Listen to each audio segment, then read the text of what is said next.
Oh, nasaan na si Nonoy? Ay naku na lang yung batang yan. Wala siya rito sa loob ng bahay. Malamang naglalaro siya ng mag-isa sa gubat. Ewan ko nga ba riyan? Ano bang nilalaro niya ron? Napakaraming bata rito sa ating baryo na pwede niyang makalaro ah. Ewan ko ba riyan? Pagsabihan mo na lang kapag nakauwi na. Parang hindi nakikinig sa akin eh. O siya, sige. Ako nang bahala. Ay siya nga pala. Alis muna ako ha. Tutungo ako sa bukid dahil naiwan ko ron yung ating asarol. Babalik din naman ako kagad. O sige Dindo, magsombrero ka. Sobrang init ng panahon ngayon eh. Baka kumapano ka. O sige. Saka subukan ko na rin palang daanan sa gubat yung anak mo. Ay mas maigi pa nga. Pauwi mo na nga siya. Baka maengkanto pa yun sa gubat eh. Yan nga ang pinangangambahan ko eh. Hindi natin alam kung ano-ano mga nilalang na nakatira sa gubat. Kaya nga. O basta, pauwi mo na siya. Kapag magmatigas yun, papaluin ko siya ng patpat na kawayan, sabihin mo yun sa kanya. Bahagyang napatawa si Mang Dindo sa sinabi ng kanyang asawa. Minabuti na lang niyang magpaalam kay Aling Marites. Noong naglalakad na ito patungo sa gubat, sa hindi inaasahan ni Mang Dindo ay nakaramdam siya ng kakaiba. Kinabahan siya nang hindi niya alam ang rason. Mas maigi siguro kung uunahin kong puntahan yung anak namin sa loob ng gubat. Ano bang meron sa gubat na yun at parang nawiwili na siya ron? Binilisan niya ang kanyang paglalakad hanggang sa tuluyan siyang makarating sa gubat. Nang naroon na siya, sinalubong siya ng kakaibang samyo ng hangin. Hindi niya maunawaan kung ano ang ibig sabihin nun. Kaya sinuyod niya ang gubat para hanapin si Nonoy. Nonoy! Nonoy! Nasaan ka na? Umuwi ka na, tinahanap ka ng nanay mo! Nonoy! Nasa kalagitnaan siya ng kanyang pagsuyod sa gubat nang makarinig siya ng mga hagikhik. Nagkaroon siya ng hinala na si Nonoy yun.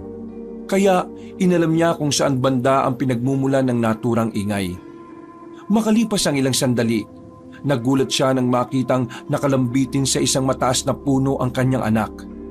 Diyos ko, Nonoy! Ano ginagawa mo riyan? Ay! Bumaba ka! Baka kung mapano ka riyan eh! Tay, nandito pala kayo. Sandali lang po, naglalaro kasi kami. Kami? Wala ka namang kasama dyan ah! Meron po.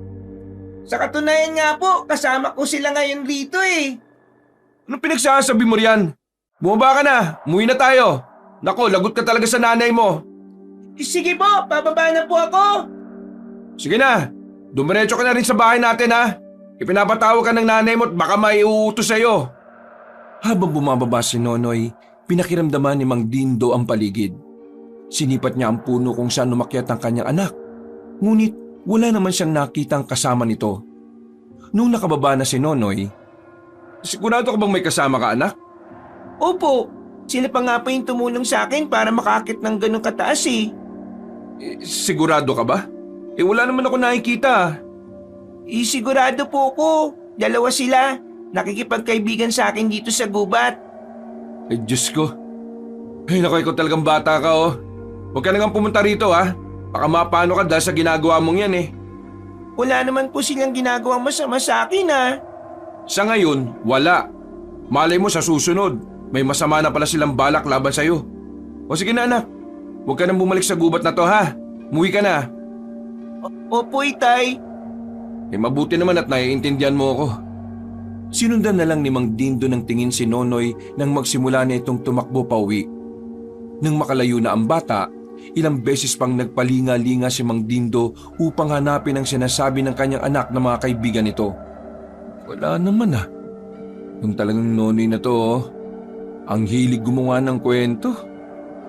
Pero teka, hindi kaya engkanto yung nakasalamuha niya? Dulot ng kanyang pangamba, nagpasya na lang si Mang Dindo na tumungo sa kanyang bukid upang kunin ang kanyang asarol. Nang tuluyan na siyang makalabas sa gubat, mas lalo niyang binilisan ang kanyang paglalakad. Nasa kalagitnaan na siya ng pagbaybay ng daanan patungo sa sinasaka niyang bukid nang makaamoy siya ng mabangong samyo. Ano ba yun? Parang nabubulok na laman. Sinuyod niya ang kanyang dinaraanan hanggang sa matigilan siya nang makita niyang napakaraming langaw sa unahan. Napatakip siya ng kanyang ilong. dahil sa umaalingasaw na amoy nun. Walang yan naman oh. Kaninong kambing to? Bakit wakwak ang tiyan niya? At wala nang laman loob. Diyos ko, maging yung dugo oh. Parang sinipsip hanggang sa matuyot. Habang nakamasid sa patay na katawan ng kambing, iniisip niya kung sino ang may-ari ng kambing na yon at kung sino ang gumawa nito. Baka may nagdala lang yan dito. Mukhang hindi naman pagmamay-ari ng mga kanayong ko yan eh. Ay nako, pabayaan ko na nga lang. Patay na yan. Wala na rin ako magagawa dyan. Minabuti niyang ipagpatuloy ang kanyang paglalakad hanggang sa makarating na siya sa kanilang bukirin. Hinanap niya roon ang kanyang asarol, subalit napakunot noon na lamang siya nang hindi niya ito matagpuan. Dahil dito, nagpasya na lang siyang asikasuhin na lang ang kanyang alagang kalabaw. Dinala niya ito sa ilog upang paliguan at nang matapos na'y inuwi na lang niya din ito sa kanilang bahay. Noong naroroon na siya, naabutan niya si Aling Marites na pinapagalitan si Nonoy. Ilang beses na kitang pinagsabihan, huwag kang pumunta sa gubat, diba? Delikado roon. Maliban sa mga mababangis na hayop may mga engkanto pang posibleng nakatira roon. Pasensya na po kayo, Nay. Hindi na po ako maglalaro doon. Hindi na ako makikipagkaibigan sa mga kaibigan ko roon. Kaibigan? Paano ka naman nagkaroon ng kaibigan doon? Walang nakatira roon. Bakit nakakalaro ko po sila? Ay nako, Diyos ko naman. Huwag mo nga akong tinatakot. Basta, magmula sa araw na ito, huwag ka na maglalaro sa gubat, ha? Maraming mga bata rito na pwede mong maging kalaro. Opo, Nay. Hindi na ako tutungo sa gubat. Makikipaglaro na rin ako sa mga bata rito sa atin. Minabuti na lang ni Dindo na itali ang kanyang kalabaw sa pinakamalapit na puno sa kanilang bahay. Nang medyo kumalma na si Aling Marites, nagpa siya nang pumasok si Mang Dindo. Naabutan niyang umiiyak si Nonoy, kaya pinaalalahanan niya ito para sa kabutihan din niya ang kung anumang sinabi ng kanyang ina. Huwag ka na magtampo sa amin. Kung madalas pinagsasabihan ka lang naman namin Para rin naman ito sa iyo. Kaya nga, hindi naman kami magagalit kung alam namin na mabuti ang patutunguhan ng ginagawa mo, Nanay. Patawad po. Pangako, hindi na ako makikipaglaro sa kung sino mang naroon sa gubat. Hindi ko na sila papansinin.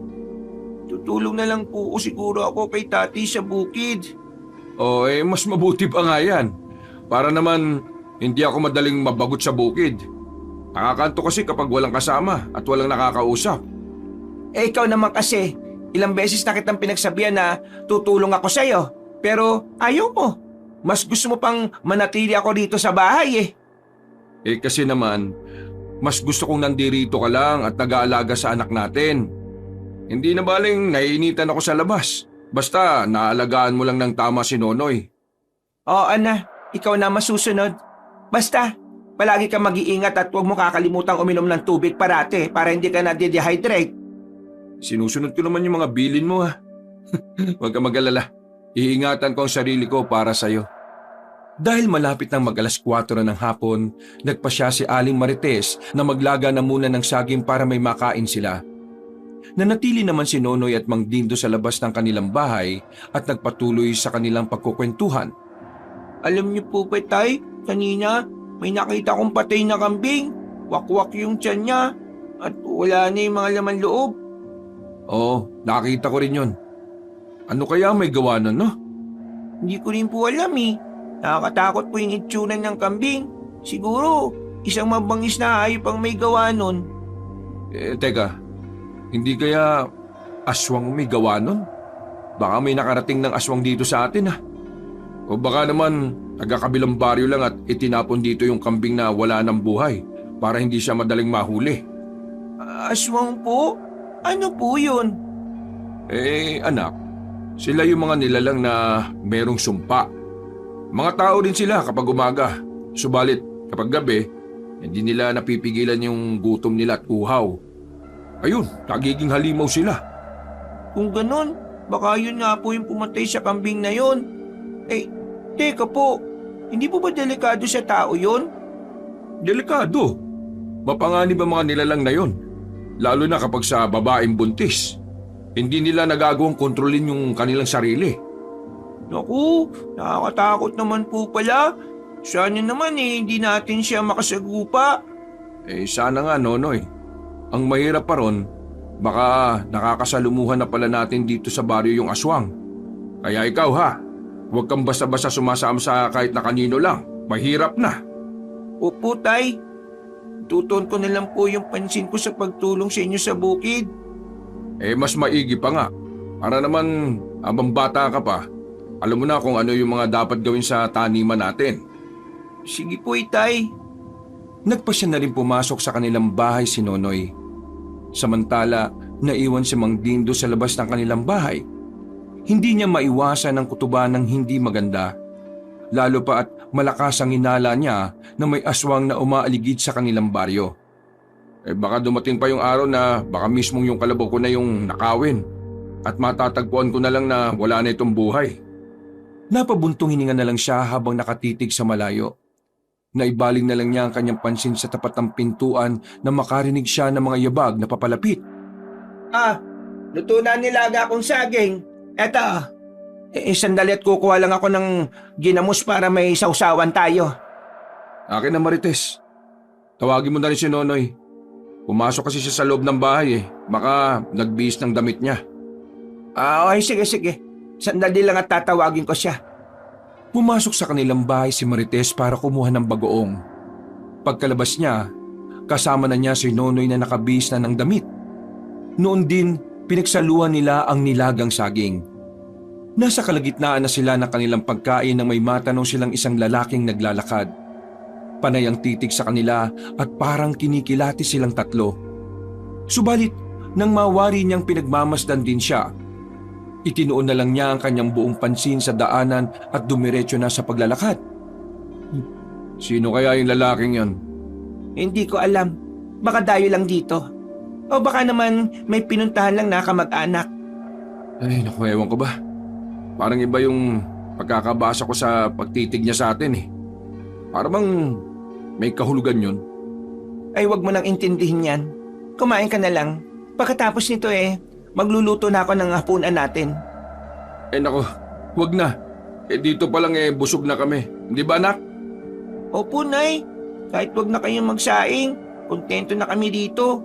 Ang sarap nga Ay nako, kayo ang bahala. O paano? Ito na lang yung magsisilbi nating hapunan, ha? Oo, sige, Marites. Para naman makapagpahinga tayo na maaga. Maaga rin kasi akong tutungo sa bukid kinabukasan Sasama na ako sa inyo, Tay, ha? Tutulong po ako sa trabaho niyo sa bukid natin. Mas maigi nga akong ganyan, anak. Para matuto ka na sa murang edad mo. Huwag kang gumaya sa ibang bata dyan, ha? Walang inatupag kundi ang paglalaro. Tama ang nanay mo. Dapat, bata ka pa lang sanay ka na sa pagbabanat ng buto. Sa hirap ng buhay ngayon walang aasenso kung walang kakayod. Nagpatuloy ang kanilang pagkukwentuhan hanggang sa maubos nila ang kanilang saging. Kagaya nga ng kanilang napag-usapan, hindi na sila nagapunan. Pagpatak pa lang ng 6:00, nakasara na ang kanilang mga bintana at pintuan. Nakalatag na rin ang kanilang banig at nagpapaantok na sila. Makalipas lang ang humigit kumulang 15 minuto, tuluyan na silang nakaidlip. Kinabukasan, Marites, pupunta na ako sa bukid Kailangan kong tapusin ang naudot kong pag-aararo doon. O siya, sige. Paano yan? Hatiran kita ron ng pagkain? Wag na. Wag na. Ako na lang ang uuwi. Baka hindi naman abutin ng kalahating araw yung pag-aararo ko Teka. Akala ko ba isasama sa'yo si Nanay? Oo nga pala. Nasaan na ba siya? Baka tulog pa yun siguro saka na lang. Saglit lang naman ako rin sa bukid Ay, nasama ako sa inyo. Ayan na pala siya sige. Kumain ka na muna ng agahan, Nonoy. Hihintay na lang kita. O sige, kumain ka na rin din para may lakas ka. Nagkape ka lang kanina, di ba? Sige nga. Kakain na rin lang ako. Para kahit pasado 12:00 na kami makauwi hindi kami masyadong gugutumin. Kaya nga. O sige na. Halina kayo sa kusina at ipaghahain ko na kayo. Napatangon na lang ang mag-ama kay Aling Marites. Noon din, sumama sila sa kusina. Nang nakapaghain na siya, kumain na rin si Mang Dindo at Nonoy. Pagkatapos nila, Alis na po tayo, Tay. "Oo anak, tayo na't nang makauwi rin tayo kaagad. Magsuot ka ng sombrero ha, at baka maingkanto ka ron." Hay, kayong dalawa. Magdala nga kayo ng tubig nyo at sobrang init ng panahon. Opo, sandali lang at kukuha ko ng galon na paglalagyan ng inumin natin na tubig. Nang makalis si Nonoy, sinabi ni Mang Dindo ang patungkol sa nawawala nilang asarol. Sinabi na lang ng lalaki kay Aling Marites na ipapahanap niya kay Nonoy at baka makita pa nila roon sa bukid. Nang makabalik na si Nonoy, sinabi ni Mang Dindo sa kanilang anak na hanapin nito ang asarol. Napatungo naman si Nonoy at niyaya niya ang kanyang ama na aalis. Nung nakalis na sila, Tay, totoo po ba yung mga aswang? "Oo naman anak, kaya nga kailangan natin mag-ingat. Hindi dapat natin sila hinahayaan na makapaminsala sa atin." Tay, totoo ba talaga yung mga aswang? "Oo nga anak, nung bata pa kami, minsan na kami nakasagupan yan. Ano po yung itsura nila? May itim yung mga balat nila at puno ng balahibo yung kanilang katawan. Malangis din yun. Tapos, nagbabaga ang kanilang mga mata at may mahaba silang kukot dila." Naku, nakakatakot pala. Sana wala nang ganyan sa ngayon dito sa atin. Sana nga Nonoy, mahirap na. Hindi lamang mga hayop ang mga nganib kundi pati tayo mga tao malalagay sa peligro. Teka po. Kung gano'n ang nangyari sa kambing na nakita natin, baka may aswang na rin dito sa atin.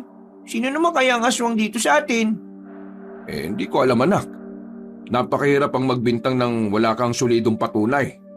Baka mamaya magkagulo pa't mapahiya tayo. Sa bagay. Pero sana, hindi aswang yung may gawa nun, no? Sana mabangis na hayop lang talaga. Sana nga Nonoy. Siya nga pala, kapag nakarating na tayo sa bukid, pwede bang hanapin mo yung nawawala nating asarol? Sige po, Tay. Yan kaagad ng gagawin ko. Dahil sa kanilang pagkukwentuhan, hindi na nila namalaya na nakarating na sila sa bukid. Nagpahinga lang sila ng ilang minuto at pagkatapos, nagpasya na silang magsimula sa kanilang trabaho. "Anak, subukan mo munang hanapin yung asarol natin. Baka narito lang sa paligid at nakakalimutan ko lang kung saan ko nailagay." Sige po, Tay. Hanapin ko po yun. Basta kapag hindi mo nahanap, bumalik ka na lang kaagad dito ha. At magbunot ka na lang muna ng mga damo sa gilid ng mga pilapil. Nagabala mga yan sa paglaki ng mga pananim natin Opo, Tay. Sige po, hanapin ko muna yung asarol. Umalis si Nonoy para hagilapin kung saan naiwan ng kanilang ama ang asarol. Sinuyod niya ang kanilang bukirin mula sa kanilang kubo patungo sa pinakadulong bahagi nito. Noong naroroon na siya sa dulo ng kanilang bukid, iginala niya ang kanyang paningin. Nagkaroon siya ng kutob na naroroon ng kaniyang hinahanap. Saan kaya yung asarol na yun? Ay, teka, subukan ko nga sa banda ron. Biglang natigilan si Nonoy sa kanyang paglalakad. May nakita kasi siyang isang lalaki na gumagawa ng bakod malapit sa kanilang sinasakang bukid. Ha? Sino kaya yung lalaking yun? Teka, mukhang asarol namin yung malapit sa kanya. Tanungin ko nga siya tungkol dun. Minabuti ni Nonoy na lapitan ng mamang abala sa kanyang ginagawa. Nang medyo malapit na siya rito, tinawag niya ang pansin nito. Magandang umaga po. Bago lang po kayo rito? Agad na napalingon ng lalaki kay Nonoy. Pagkakita nito sa bata, agad na napakunot ang noo nito. Animoy iritable ito nang makita ang bata. Sino ka? At anong ginagawa mo rito? Ako po pala si Nonoy. Nakita ko po kasi kayo nagbabakod dito at nakita ko rin yung asarol namin. Yan po Aba, pumunta ka lang dito para angkinin ang asarol ko. Lagyang batang to Di mo ba ako kilala? Ako si Diosdado. Talaga naman pong sa amin yan Sandali po, titingnan ko. Makikilala ko po yan. Wag! Akin ang asarol na yan. Bakit mo agawin? Alam mo naman ginagamit ko yan Teka, nasan ba mga magulang mo? Bakit hindi kanila tinuturuan ng magandang asal? Ako pa po talaga ang walang asal. Pinapahanap sa akin ni tatay ang asarol na yan Dito lang pala. Ibig sabihin, ninakaw niyo po yan. Anong sabi mo? Ha? Pagkawika ng lalaki ng mga katagang yon, agad niyang kinuha ang asarol at kinuhakan. Kita ni Nonoy ang galit sa mukha nito, kaya kinabahan na siya. Ano sabi mo? Magnanakaw ako? Paano kung biyakin ko yung ulo mo, ha? Sige po, subukan niyo po. Kapag nalaman ng tatay ko ang ginawa niyo, lagot po kayo sa kanya. Okay, nasaan ba ang tatay mo? Dali mo siya rito at ang malaman niya kung anong ugali mo. Magdidistorbo ka sa akin tapos magbibintangan mo ako? Lagot kayo sa tatay ko, susumbo ko kayo. Eh di magsumbong ka. Kahit na 10 tatay padalin mo rito, wala akong pakialam. Hindi ako natatakot. Magkahalong galit at takot ang naramdaman ni Nonoy dahil sa naging pagbabanta sa kanya ng lalaki.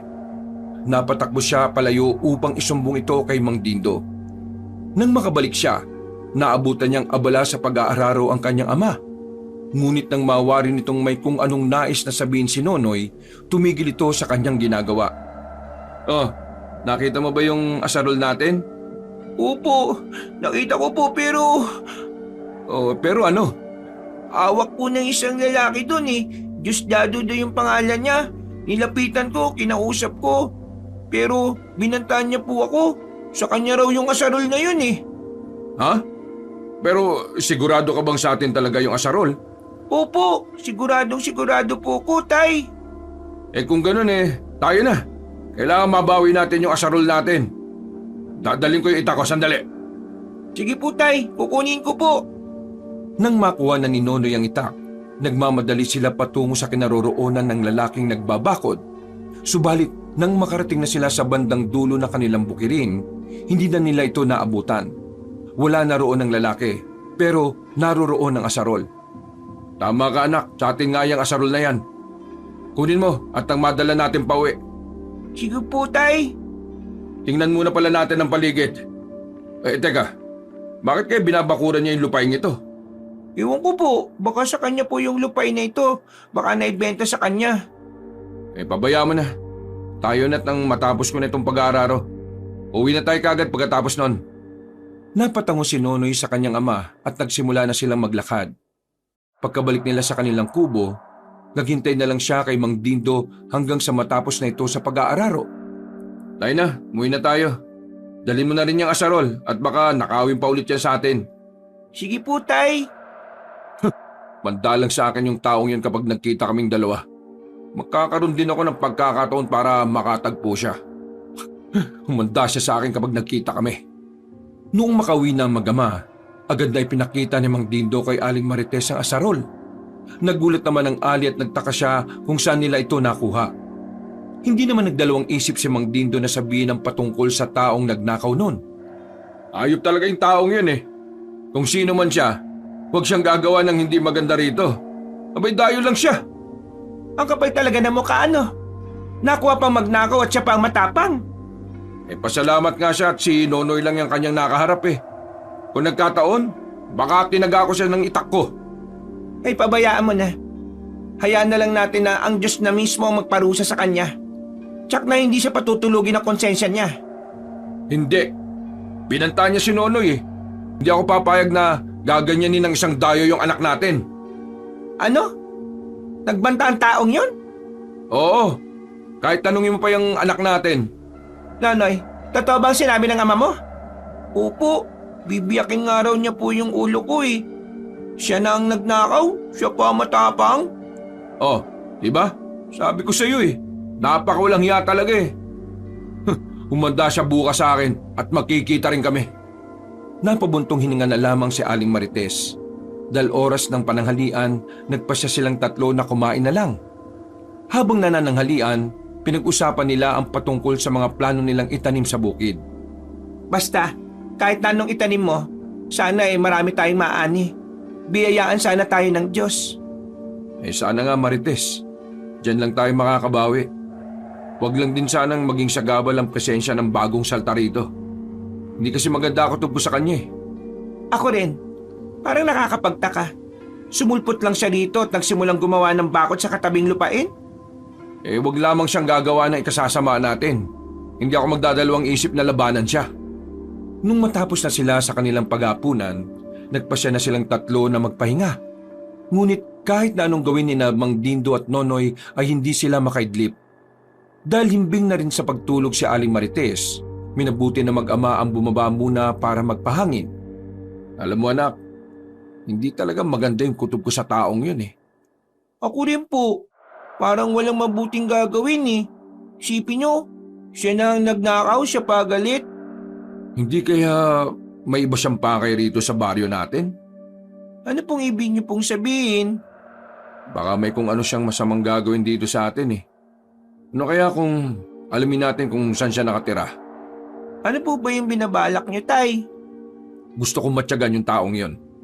Nais kong malaman kung ano ang kanyang ginagawa at kung ano ang talagang pakay niya rito. Sige po, sasamahan ko po kayo. Kung ganon, subukan natin alamin kung saan ang bahay niya. Kunin mo yung itak ko. Sige po, sandali lang po, kukunin ko. Nagmamadaling umalis si Nonoy. Pagbalik niya, may dala na siyang 2 itak. Isinara na rin niya ng mabuti ang pintuan ng kanilang bahay. Dahil isang gabi na lang ay kabilugan na ng buwan. Hindi na sila nagdala pa ng sulo. Kailangan mag-ingat tayo. Hindi natin alam kung ano ang ating madadatnan doon. Kaya nga po, natatakot nga po ako pero dahil kasama ko kayo, alam kong walang mangyayari sa atin. Huwag ka mag-alala. Hindi rin tayo magtatagal doon. Hindi kita pababayaan. Wala kang dapat na ikatakot. Opo, Tay, salamat po. Nagsimula silang maglakad patungo sa dulong bahagi ng kanilang bukirin. Nang naroroon na sila, sinuyod nila ang buong paligid. Ilang sandali pa, may naaninag siyang isang kubo roon na merong malamlam na gasera. Alam nilang bago lang yon, kaya lumapit sila roon. Huwag kang masyadong gagawa ng ingay ha. Baka mahalata tayo. Yan ba yung bahay ng lalaking yun, Tay? Siguro yan nga. Bagong tirik lang yan dito eh. Ewan ko nga ba kung sino yung nagbigay sa kanya ng paintulot para magtayo ng bahay rito at maglagay ng bakod. Dumiretso sila sa kanilang paglalakad hanggang sa makarating sila sa tapat ng isang kubo. Nang naroon na sila, nagmatsyag sila sa paligid. Sobrang tahimik at animoy walang tao sa loob. Mukhang walang tao sa loob ah. Hindi ko alam. Silipin na lang natin. Maghanap tayo ng siwang. Sige po, mas maigi po siguro kung papasok ako sa silong at doon ako sisilip. O sige Nonoy, pero mag-iingat ka anak ha. Opo. Naganap sila ng kani-kanilang pwesto para makasilip sa loob ng bahay.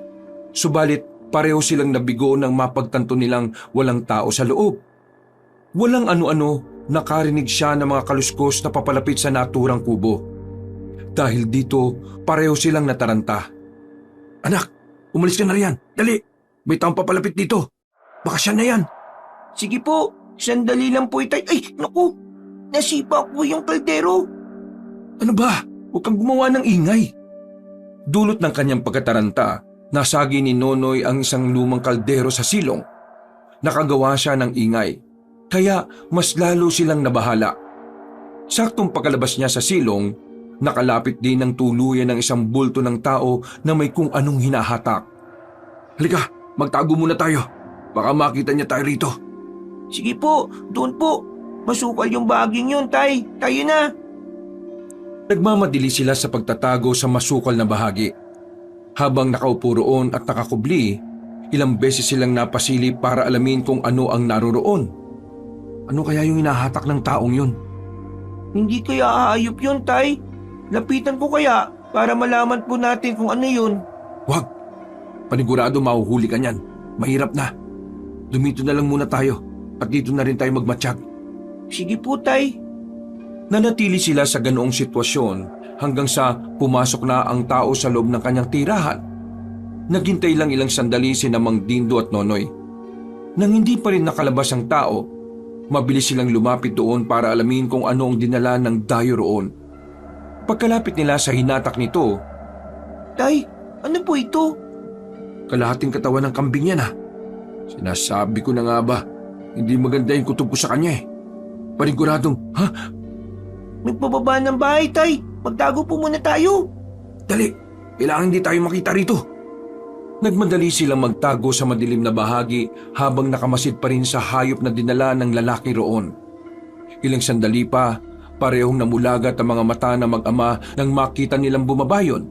At nang mapagmasdan nila ng maigi, nagbabaga ang mga mata nito. Saan naman kaya nagmulang lupalop yung Diyosdado na yan? Isa nga siyang aswang. Baka delikado tayo dito, Tay. Umalis na tayo dito.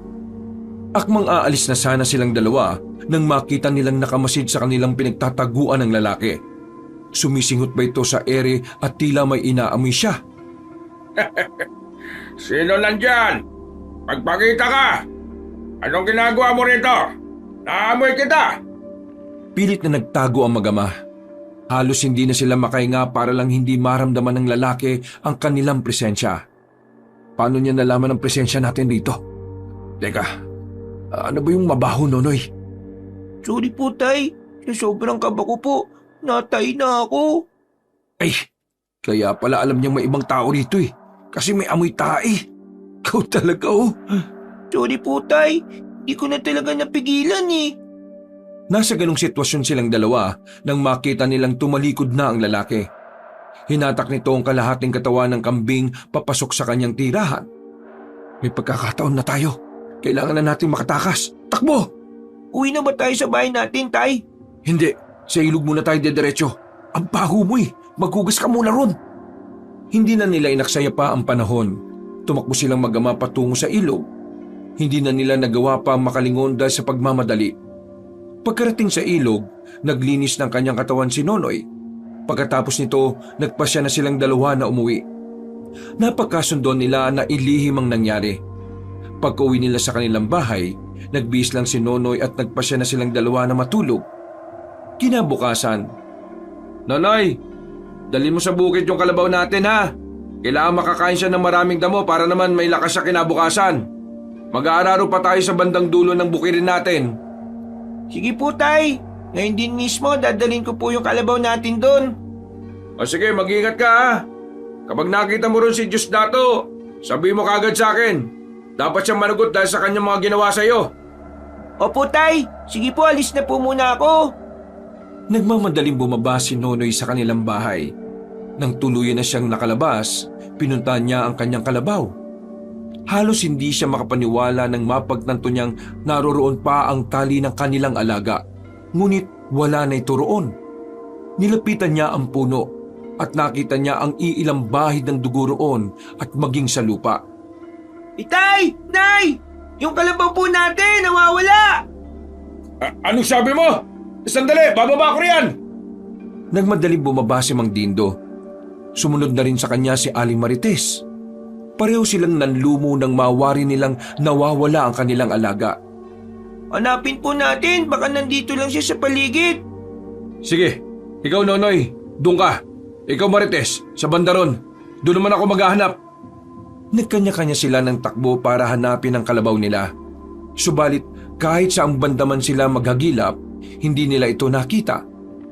Nung makabalik na sila sa tapat ng punong pinagtalian, Tay, may nakita akong bayad ng dugo sa lupa at maging sa puno. hindi kaya... Halika Nonoy, samahan mo ako, may pupuntahan tayo. Ay, saan naman kayo pupunta? Saka na namin sasabihin. Dumito ka lang muna sa bahay at baka bumalik pa yung magnanakaw ngayong umaga. Nagmadaling umalis sina Mang Dindo at Nonoy.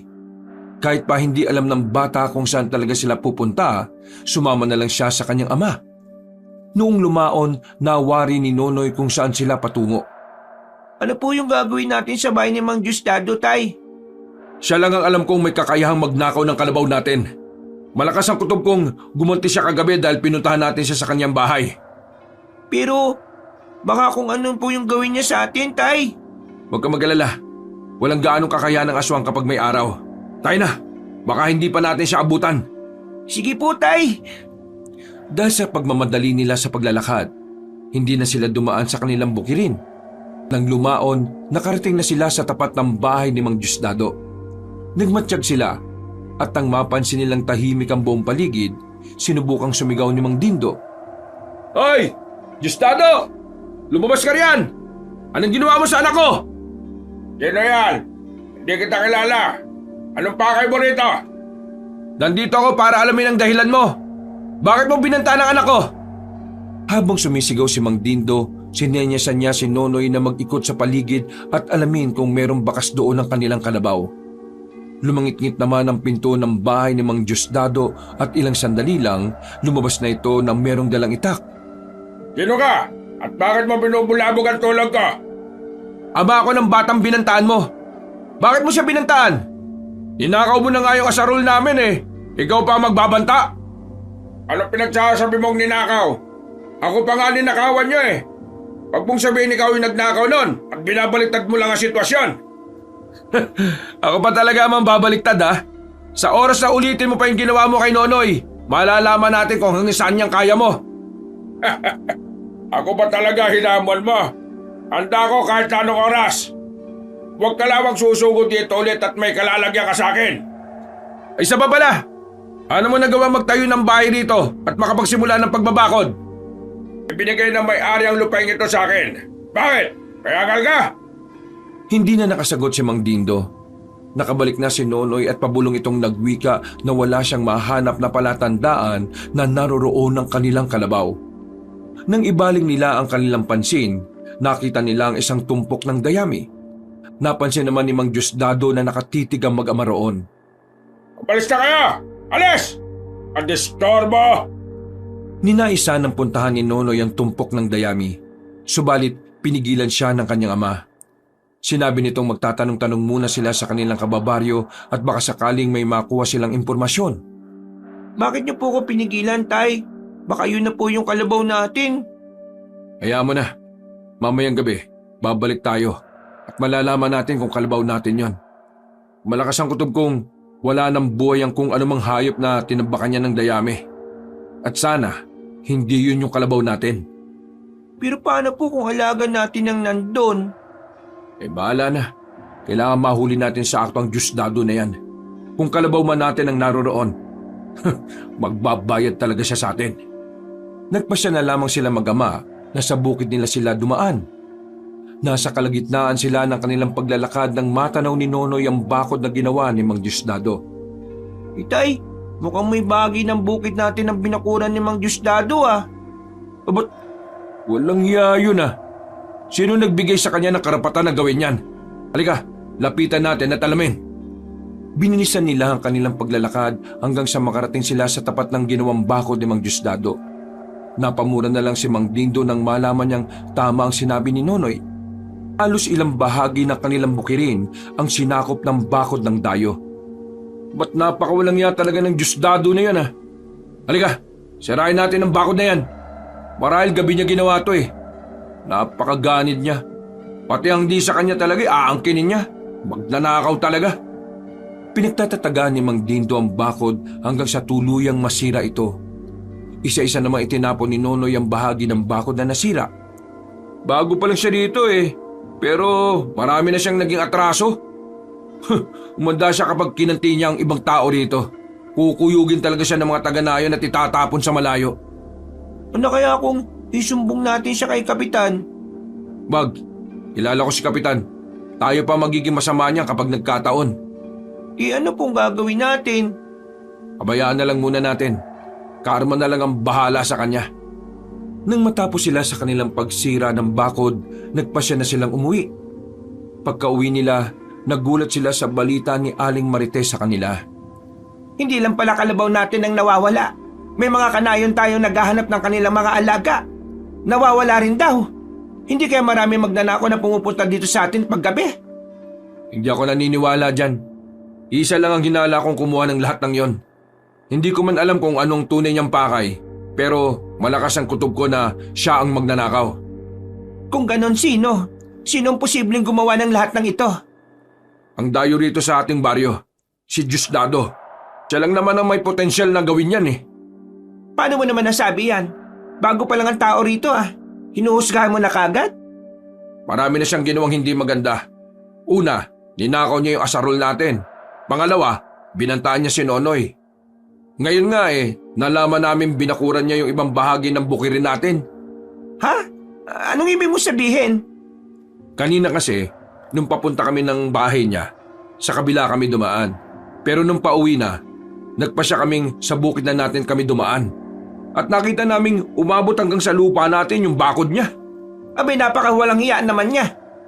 Ganun pa man wala tayong matibay na ebidensya. Baka tayo pa mabaliktad niyan kapag nagbintang tayo.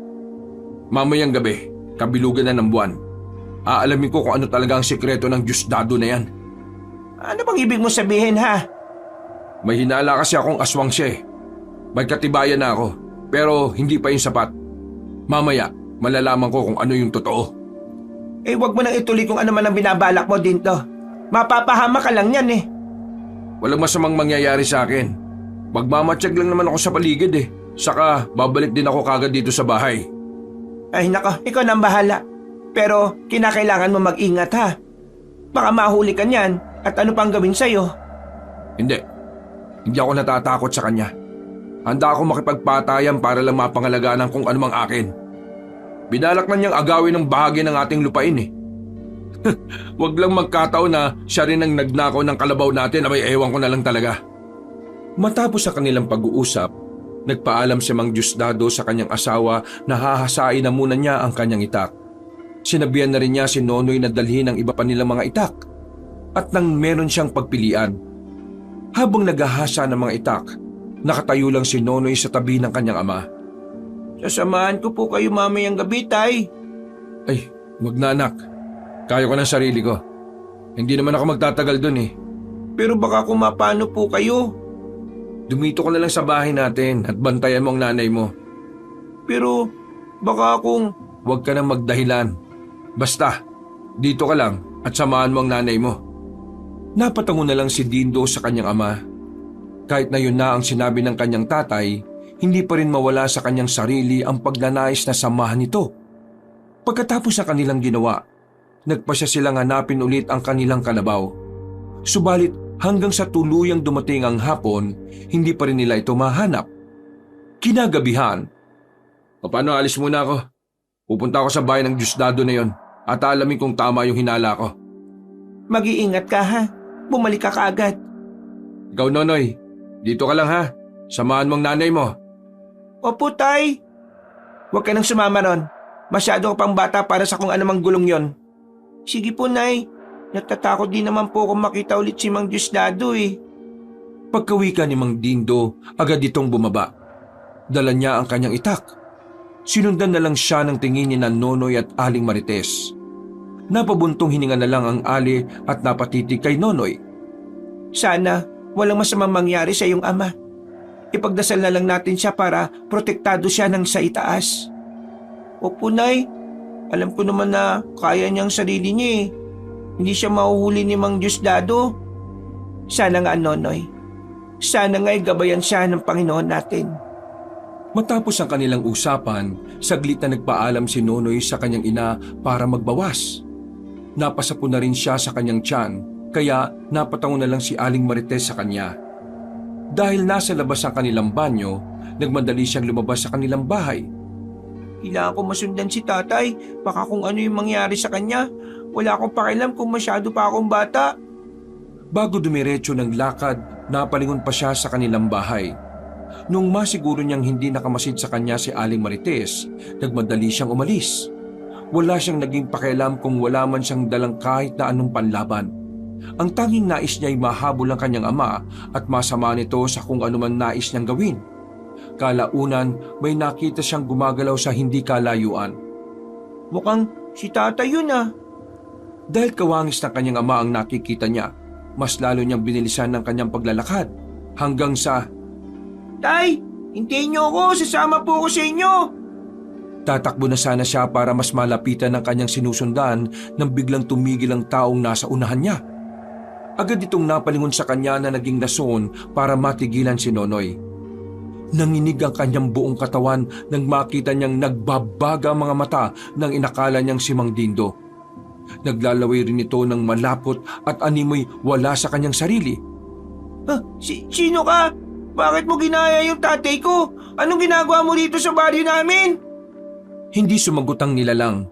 Napaangin lang yon saka napasinghot sa ere. Walang ano-ano, mabilis itong humakbang upang lapitan si Nonoy. Dahil sa matinding takot naman ng bata, napatras ito.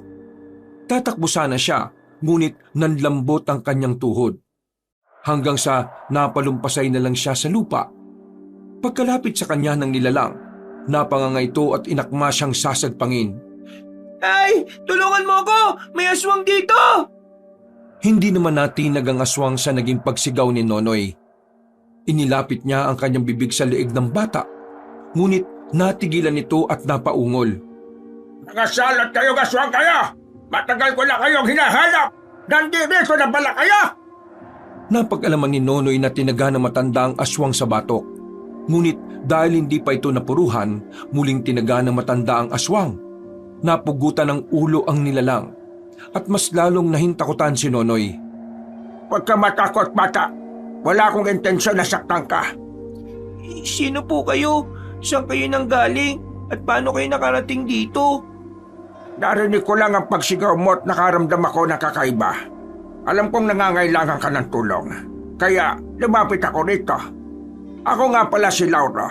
At hindi na mahalaga kung saan ako nanggaling. Ano po bang pakay nyo dito? Wala naman. Naawa lang ako sa batang katulad mo. Kung hindi ako lumapit para patayin ang aswang na yan baka ikaw rin ang kanyang pinatay. Maraming salamat po, Tandang Lauro. Utang ko sa inyo ang buhay ko. Walang alaman yon, bata. Teka, anong ginagawa mo rito? Hindi mo ba alam na delikado rito sa labas ngayong gabi? May mga aswang na nakarating dito at nagkaroon sila ng piging. Ano po ba yung ibig pong sabihin nun? May pinagsasaluhang kalabaw ang mga aswang sa bandang dulo ng dayong ito. Natigilan ng ilang segundo si Nonoy. Naalala niya si Mang Diosdado at ang kanyang amang pumunta sa bahay nito para magmatsyag. Kinutuban siya ng hindi maganda, kaya nagpaalam siya kay Tandang Lauro. Tandang Lauro, mauuna na po ko. Kailangan ko mapuntahan si tatay. Baka ako mapano na siya Hapay, napakalakas naman ng loob mo, bata. Bago ka umalis hayaan mong bigyan kita ng proteksyon laban sa mga aswang na yan. Proteksyon po? Eto, tanggapin mo itong 2 trespi ko. Ibigay mo ang isa sa iyong ama at suotin mo rin ang isa para walang mangyaring masama sa inyo. Maraming salamat po, Tandang Lauro. Maraming salamat po talaga. Ay sige na, baka kung ano pa mangyari sa ama mo. Sa iyo na rin itong itak ko. Kargado na yan ng dasal at pamuksayan sa mga masasamang elemento. Maraming salamat po. Noon din, nagpaalam si Nonoy na umalis na. Napatango naman sa kanya ang matanda at nanatiling nakatayo doon. Nang makailang hakbang na ang bata, nilingon niya ang matanda. Namulagat na lang ang kanyang mga mata at lumakas ang kabog ng kanyang puso nang makita niyang kinain ng liwanag si Tandang Lauro. Ano kaya nangyari kay Tandang Lauro? Ano ba siya? At bigla na lang siyang dumating at bigla na ring nawala. Magkahalong pangingilabot at pagkamangha ang kanyang naramdaman. Isa lang ang naging sigurado ni Nonoy, hindi pangkaraniwang tao si Tandang Lauro. Isinuot niya ang isang trespiko at tinawakan ng maigi ang isa pa. Ilang sandali lang nakaramdam siya ng kakaibang enerhiyang bumabalot sa kanyang katawan. Pakiramdam niya'y naging ibang tao na siya, kaya nawala ang kanyang takot. Kailangan kong makita si tatay. Baka kung napano na siya. Mabigay ko sana kagad sa kanya itong trespikong medalyon na bigay ni Tandang Lauro. Dahil maliwanag ang buwan, hindi nahirapan si Nonoy na baybayin ang daan patungo sa bahay ni Mang Diosdado. Nang malapit na siya roon, nagtaka siya kung bakit may ingay siyang naririnig.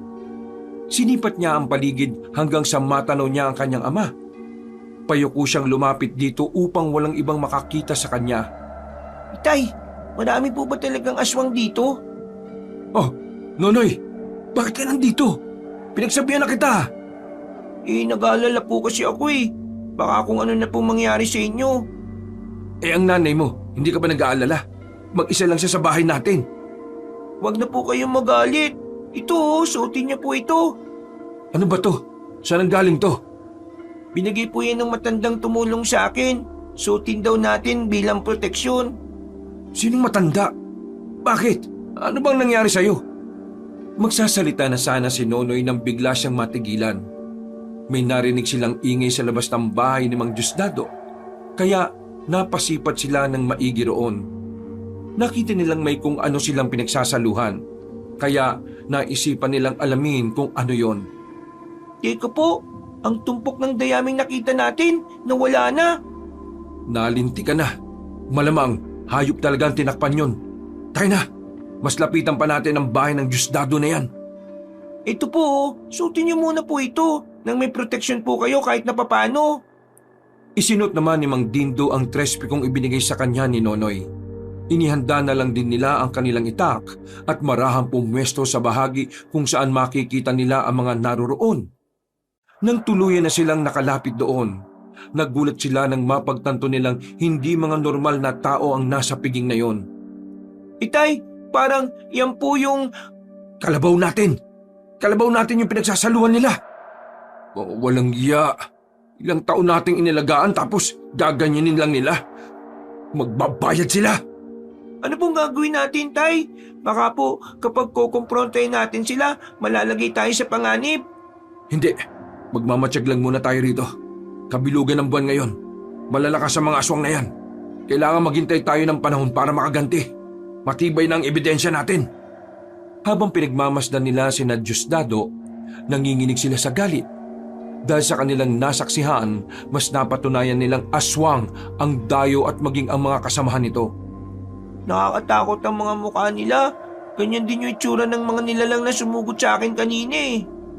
Ano? Ang ibig mo sabihin? Wala nang nagawa si Nonoy kung hindi ang sabihin ng patungkol sa naging karanasan niya at kung paano siya tinulungan ng matanda. Napagtanto nilang dalawa na marahil papunta na rin sa bahay nila si Mang Diosdado. Sapat na sa akin ang nalaman natin kung anong totoo. Manghingi tayo ng tulong sa mga tao at ang maitaboy na sa baryong itong Diosdado na yan.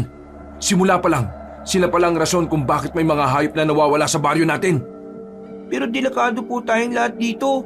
Kung nagawa nila yan sa mga hayop, baka sa susunod, iisa-isay na niya ang mga tao dito. Sa ngayon, kahit pa na masakit sa akin na mawala ang alagang kalabaw natin, ipagpapasadyos ko na lang yon. Masakit nang mawalan ng alaga. Pero dihado tayo. Mas marami sila at hindi natin sila kakayanin. Muli nilang sinulyapan ng mga aswang na nagsasalo-salo. Binilang pa sila ni Nonoy at halos nasa 20 silang lahat. Sabik sila sa pagkain ng karne ng patay na kalabaw. At animoy wala sila sa kanilang katinuan. Tayo na! Sige po, Tay. Nagmamadali silang maglakad hanggang sa makalayo na sila sa bahay ng dayo. Napalingon pa silang pareho at nawari nilang hanggang sa mga oras na yon nagkakasiyahan ng mga yon. Paano po kung mamayang gabi, ang mga taga dito naman ang kanilang pagdiskitaan? Hindi naman siguro. Busog na mga yun malamang. Uuwi na rin sila kung saan lupalop sila nang galing. Kapag si Diosdado na lang ang may iwan dito, doon ko siya kukomprontahin dahil sa ginawa niya. Kayo po ang bahala, Tay. Tayo na po. Baka nag-aalala na po si nanay sa atin. Lagot ka sa kanya. Pinagsabihan naman kita na huwag ka nang lumabas eh. Mas nag-aalala po ko sa inyo eh. Susugod kayo na mag-isa sa aswang. Wala kang dapat na ipag-alala, anak. Alam ko naman kung anong gagawin ko eh. Hindi naman ako basta-basta susugod sa kanila. Lalo na't marami sila. Magiging pagkain lang ako ng mga aswang na yon. Binilisan nila ang kanilang paglalakad hanggang sa makarating sila sa kanilang bahay. Naabutan nilang nakadungaw sa bintana si Aling Marites. Pagkakita niya kay Nonoy, namulagat ang kanyang mga mata. Sinasabi ko na nga pa eh. Pumasok ang mag-ama sa kanilang bahay. Nang naroon na sila, agad na nilapitan ni Aling Marites si Nonoy at sinimulang pagalitan. Pinigilan naman siya ni Mang Dindo at sinabi kung ano ang kanilang natuklasan. Bakit hindi mo siya kinumpronta ha? Walang yang yon. Kung hindi mo siya magagawang kumprontahin, ako susugod doon. Wag na, Marites. Marami sila at baka kumapahama ka lang. Kahit na, hindi mo ba naisip kung gaano kalaking naitulong sa atin ang kalabaw na yon? Kung ilang taon natin pinaghirapan pakainin yon at alagaan. Ako susugod doon. Hindi ko mapapalampas ang ginawa nilang ito. Pagkatapos niyang magsalita, inagaw niya ang itak ni Mang Dindo. Mabilis na tumakbo si Aling Marites palabas sa kanilang bahay. Hindi na nito nagawa pang makalingon sa kanyang mag-ama at dire-diretso sila sa kanyang pagtakbo. Kailangan masundan natin ang nanay mo. Pipigilan natin siya kung ano man ang balak niya. Napakadelikado ng gagawin niya. Tayo na po tayo, bilis! Kumuha pa ng isang itak si Mang Dindo. Si Nonoy naman, hawak pa rin niya ang itak na bigay sa kanya ng misteryoso matanda. Noon din, hinabol nila si Aling Marites. Pareho silang kinutuban ng hindi maganda dahil sa ginawa ng ali. Dulot ng suot niyang agimat, naging mabilis din ang pagtakbo ni Nonoy at hindi ito nakaramdam ng pagod. Kinakailangan natin mapigilan ng nanay mo. Baka kung mapano siya sa kamay ng mga aswang. Nasa kalagitnaan sila ng kanilang pagtakbo nang marinig nila ang pagsigaw ni Aling Marites. Dahil dito, mas lalo nilang binilisan ang kanilang pagtakbo hanggang sa matanaw na nila si Aling Marites. Marites! Sinabihan naman kita! Delikado ang gagawin mo! Tulong, Dindo! Tulungan mo ako! Anong nangyari? Hindi! Lubayan niyo asawa ko! Mga demonyo! Nakita na mag-ama kung paanong paligiran ng mga aswang si Aling Marites. Pareho silang nabahala. Kaya napatakbo na sila upang lapitan ang mga ito. Nang halos 2 dipan na lang ang layo nila sa kinatatayuan ni Aling Marites at ng mga nilalang, ay napagtanto nilang higit sa 5 aswang ang naroroon. Dindo, anong gagawin ko? Tulungan mo ako! Huwag ka mag-alala, hindi kita pababayaan. Kayo mga aswang, lubayan niyo siya! At akong halapin niyo! Kami ang kalabanin niyo, huwag si nanay! Noon din, dumampot ng bato si Nonoy at ibinato sa isa sa mga aswang. Naggalit ito, kaya ibinaling niya ang kanyang pansin sa bata. Kapag hindi niyo lulubayan ng asawa ko, susuguri ko kayo at papatayin! Dahil sa sinabi ni Mang Dindo, humakbang ang 3 aswang upang lapitan siya. Ang 2 naman ay naiwan at napahawak sa magkabilang braso ng Ali. Dito ka lang sa likuran ko. Huwag mo nang kalabanin ng 2 aswang na yan na may hawak sa nanay mo. Akong bahala sa kanila. Baka kung mapano ka pa kapag kinalaban mo mga yan. Pero baka po kung anong gawin nila kay nanay. Huwag kayong magkakamaling saktan ng asawa ko. Hindi ako titigil hanggat hindi ko kayo napapatay. Dahil sa kanyang sinabi, napaangil ang 2 aswang. Inikutan naman sila Nonoy ng 3 aswang at naganda ang mga ito sa pag-atake. Napahawak naman ang maigpit sa kanilang mga itakang mag-ama habang hinihintay kung ano ang susunod na gagawin ng mga aswang. Ganda mo sarili mo, Nonoy. Sige po, tay! Sa isang pagkisap ng mga mata nilang 2, sumugod sa kanila ang 3 aswang. Nag-init ang katawan ng mag-ama at alam nilang dahil yon sa suot nilang medalyon. Bunsod nito, hindi sila nakaramdam ng takot habang kaharap ang mga aswang. Nilabanan nila ang mga ito. At dahil sa taglay nilang bertud na nagmula sa Tres Pico, nagawa nilang ilagan ng mga pag-atake sa kanila. Sige, Nonoy! Huwag ka matakot sa kanila! Mga aswang lang sila! Samantalang tayo ay may tangan na Tres Pico! Hindi ako natatakot sa mga aswang na ito, tay! Natatakot po ako kung anong posibleng gawin ng 2 kay nanay! Tapusin na muna natin ang 3 ito. Saka natin problemahin ang 2. Dahil sa pangamba nila na baka may gawin ng 2 kay Aling Marites, binilisan nila ang pakikipaglaban sa mga aswang.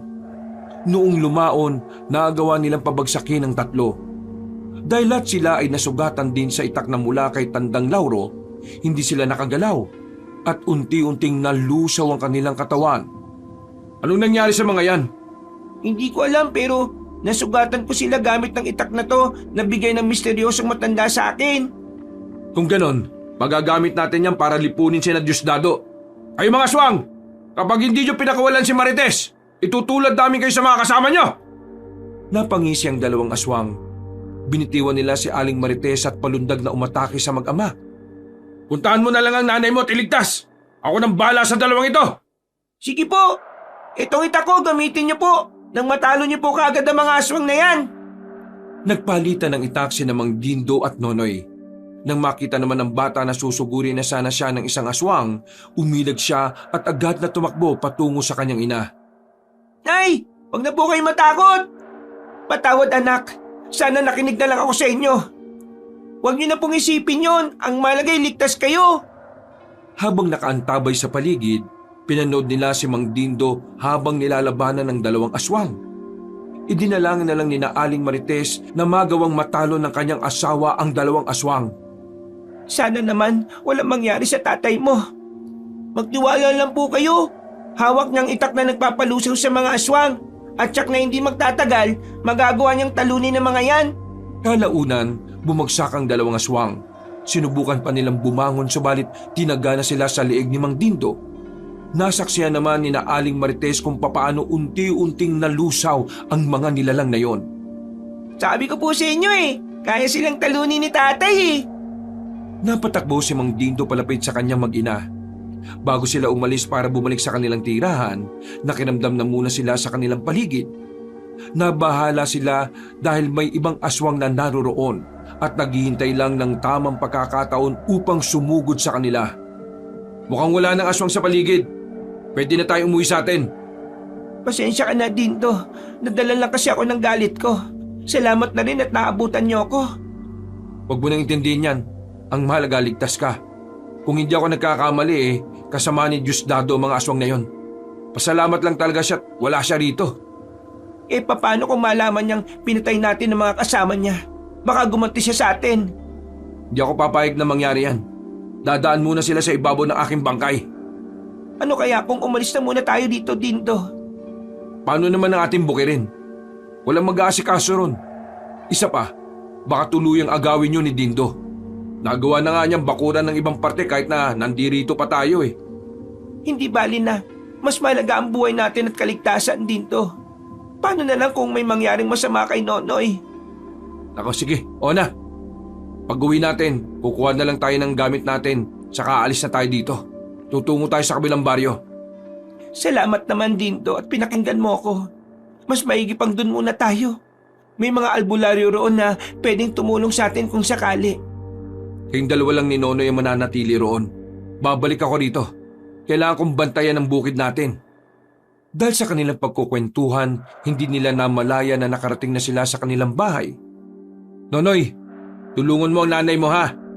Magbabantay ako dito sa paligid at baka nakasundan tayo ng mga aswang. Sige po, Tay! Tinulungan nga ni Nonoy si Aling Marites para kunin ang iilang damit nila. Pagkatapos nila, bumaba na sila sa kanilang bahay. Walang yan Diosdado yan. Humanda siya kapag pinakailaman niya ulit yung bukid natin. Palalampasin ko yung ginawa niya sa kalabaw natin pero kapag inangkin niya yung lupa natin, abay papatayin ko na talaga siya. Huwag mo na munang intindihin yan. Ang mahalaga, makaalis muna tayo dito. Baka balikan tayo ng mga yon. O sige na, doon tayo dadaan sa may maraming kabahayan. Tsak na mag-aalangan ng mga aswang na sundan tayo ron. Bago sila umalis, sinigurado muna nilang walang aswang na nakaabang sa kanila. Nung makasiguro na, nagmadali silang lumisan sa kanilang bahay. Naunang maglakad si Nonoy at ang nasa hulihan naman ay si Mang Dindo.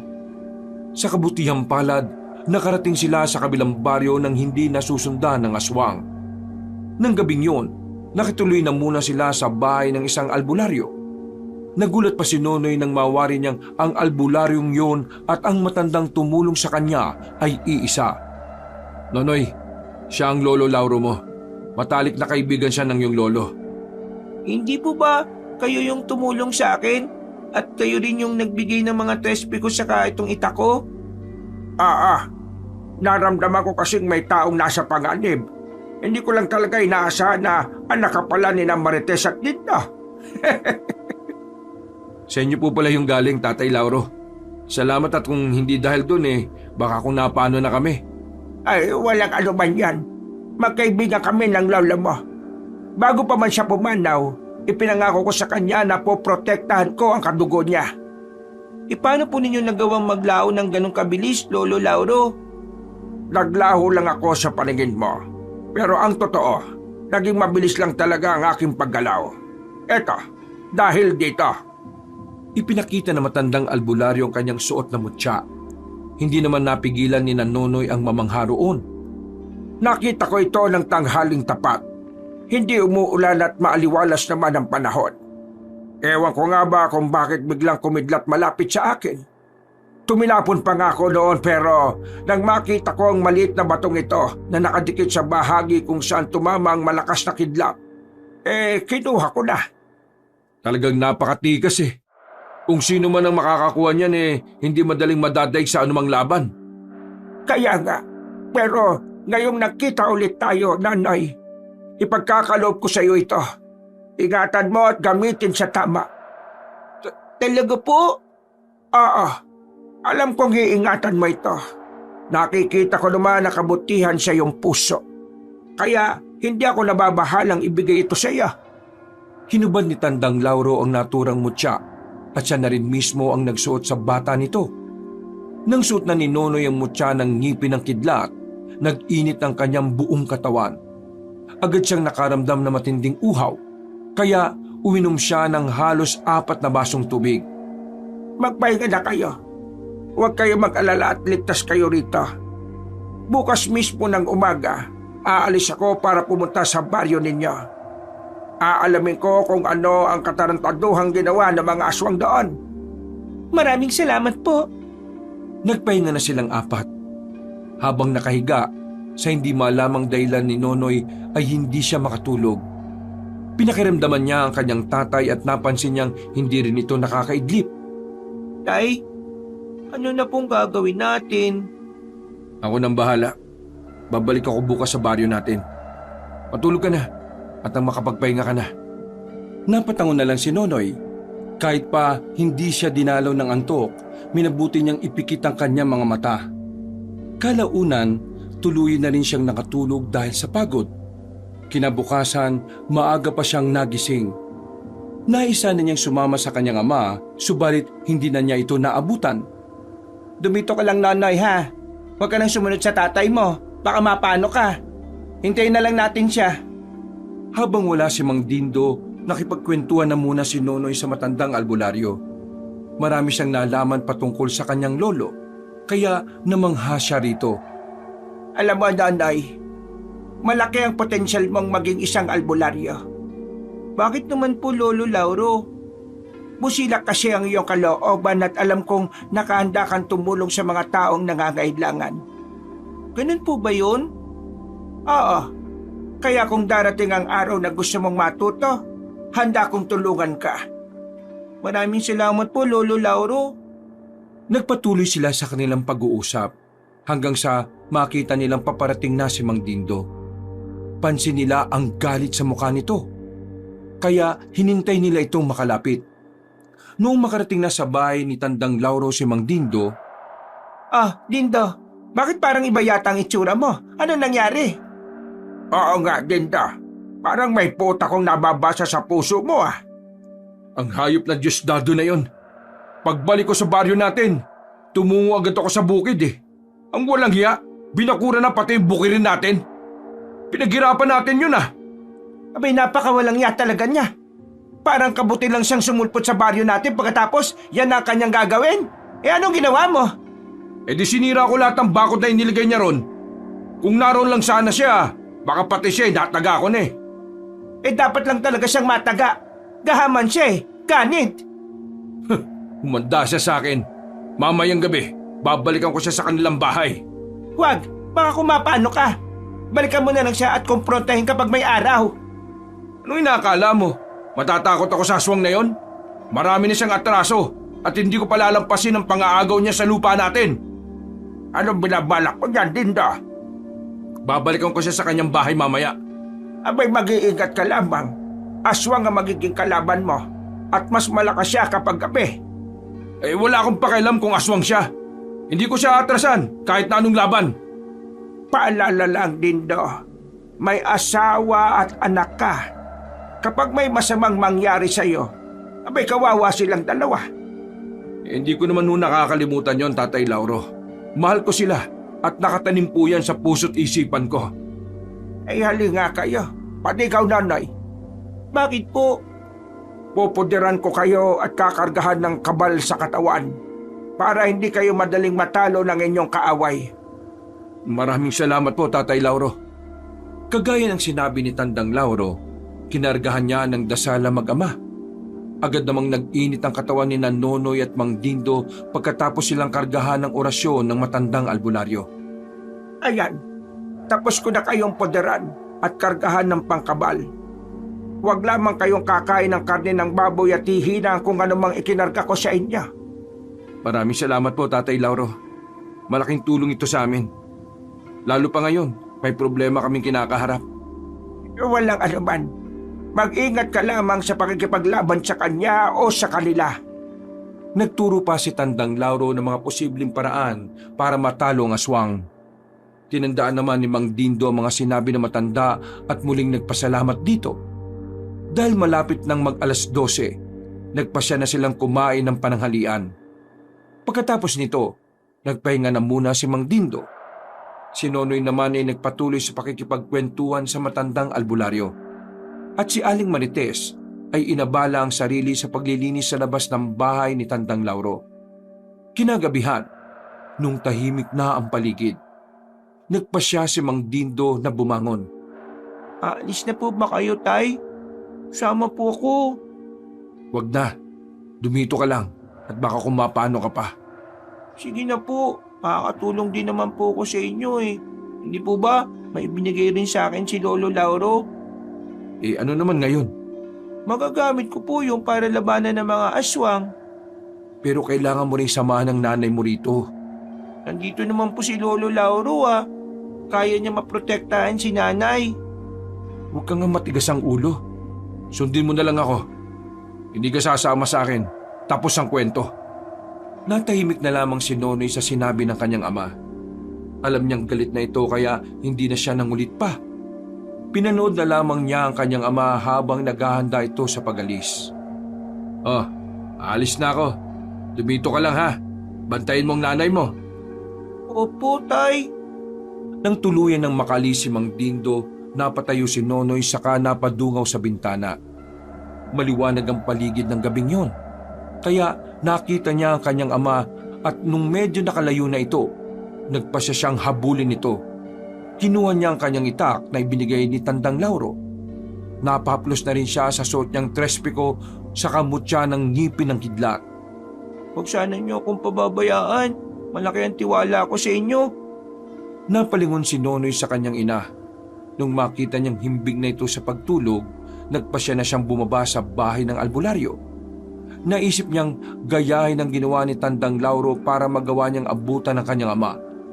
Napalik siya sa mutya ng kidlat at tiniling dito na magkaroon siya ng kakaibang liksi para maabutan niya ang kanyang ama. Matapos yun, napatakbo si Nonoy at ilang sandali lang nasa likuran na siya ng kanyang ama. Tahimik niyang sinundan ito hanggang sa matanaw na niya ang bahay ni Mang Diosdado. Mukhang marami pa rin pong naririyan ah.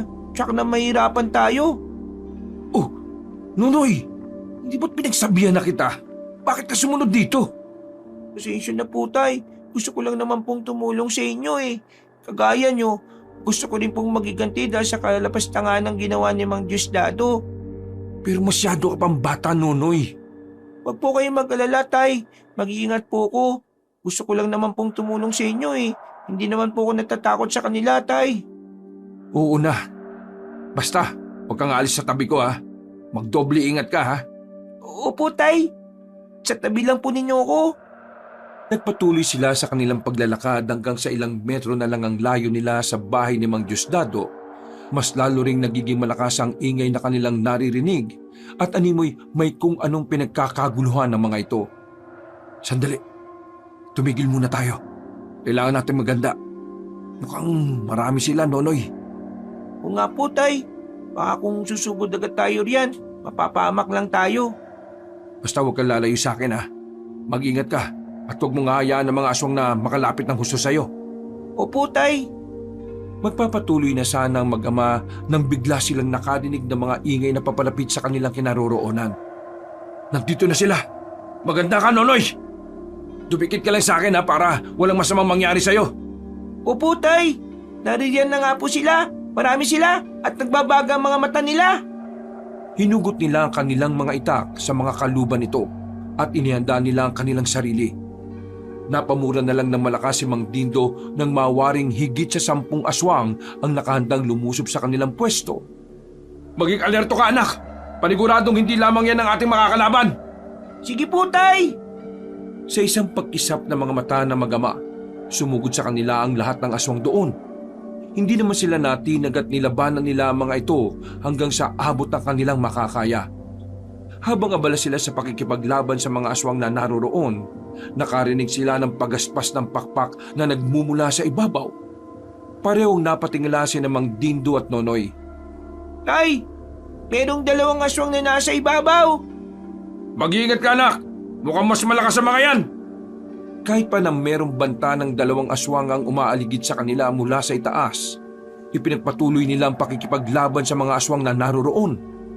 Ang kada nila lang na matatama ng itak na hawak ni Nonoy, unti-unting nalulusaw ang kanilang katawan. Kapag nakita naman ni Mang Dindo na natataranta ang mga aswang doon, nilalapitan niya ang mga ito at ginigilitan sa liig. Ubusin namin kayo lahat. Magbabayad si Diosdado sa kanyang ginawa. Ninakaw na niya ang kalabaw namin at ipinakain sa inyo. Tapos nanakawin pa niya ang lupang pinaghirapan kong sakahin. Hindi maaari! Dahil sa galit ni Mang Dindo, mas naging agresibo siya. Noong lumaon, nagawa nilang paslangin ang lahat ng mga aswang na sumugod sa kanila sa lupa. Dahil patuloy pa rin ang pag-aligid ng dalawang aswang, minabuti ni Nonoy na maging alerto sa mga susunod na pangyayari. Panigurado may mga kasamaan pa si Diosdado na handang pumrotekta sa kanya. Anak, mauna ka na ron at na makapagmatsyag.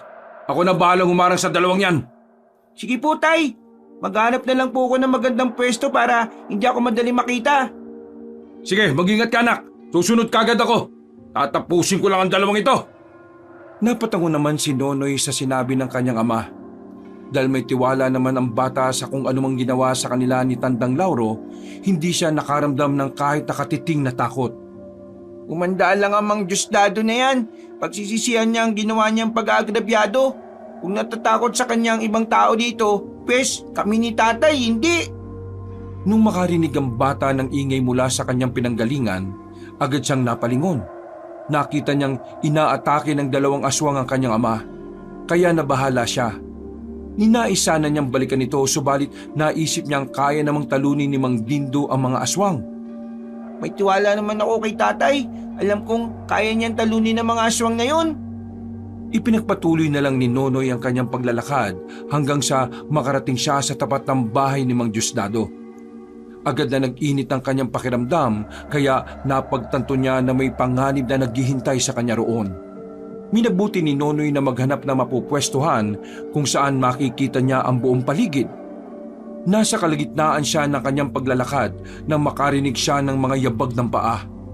Magtatago na sana siya, subalit napansin siya ng mga papalapit sa kanya. Sino yan? Anong ginagawa mo rito? Mapangas ka! Pilit na nagtago si Nonoy. Dumapa siya sa mayabong na damuhan habang nagmamatsyag sa paligid. Walang ano-ano, may narinig siyang mga yabag na papalapit sa kanyang kinaroroonan. Inihanda na lang niya ang kanyang sarili at nang sinipat niya ang paligid, nalaman niyang may papalapit doon na 3 aswang. Bunsod nito, ginamit niya ang kanyang kakayahan para makaalis sa kanyang pwesto. Bago pa man siya napansin ng mga aswang, napatayo na siya sa kanilang bakuran at naihanda na niya ang kanyang itak. Ako ba hinahanap nyo? Nandito ako sa likuran nyo. Ha? Bata! Anong ginagawa mo rito? Gusto mo bang mamatay ng agaran? Ha? Nandito ako para singilin si Mang Diosdado sa kanyang mga naging kasalanan sa amin. Hindi ko alam kung ano man ang pinagsasasabi mo. Huwag na kayo magmaang-maangan pa.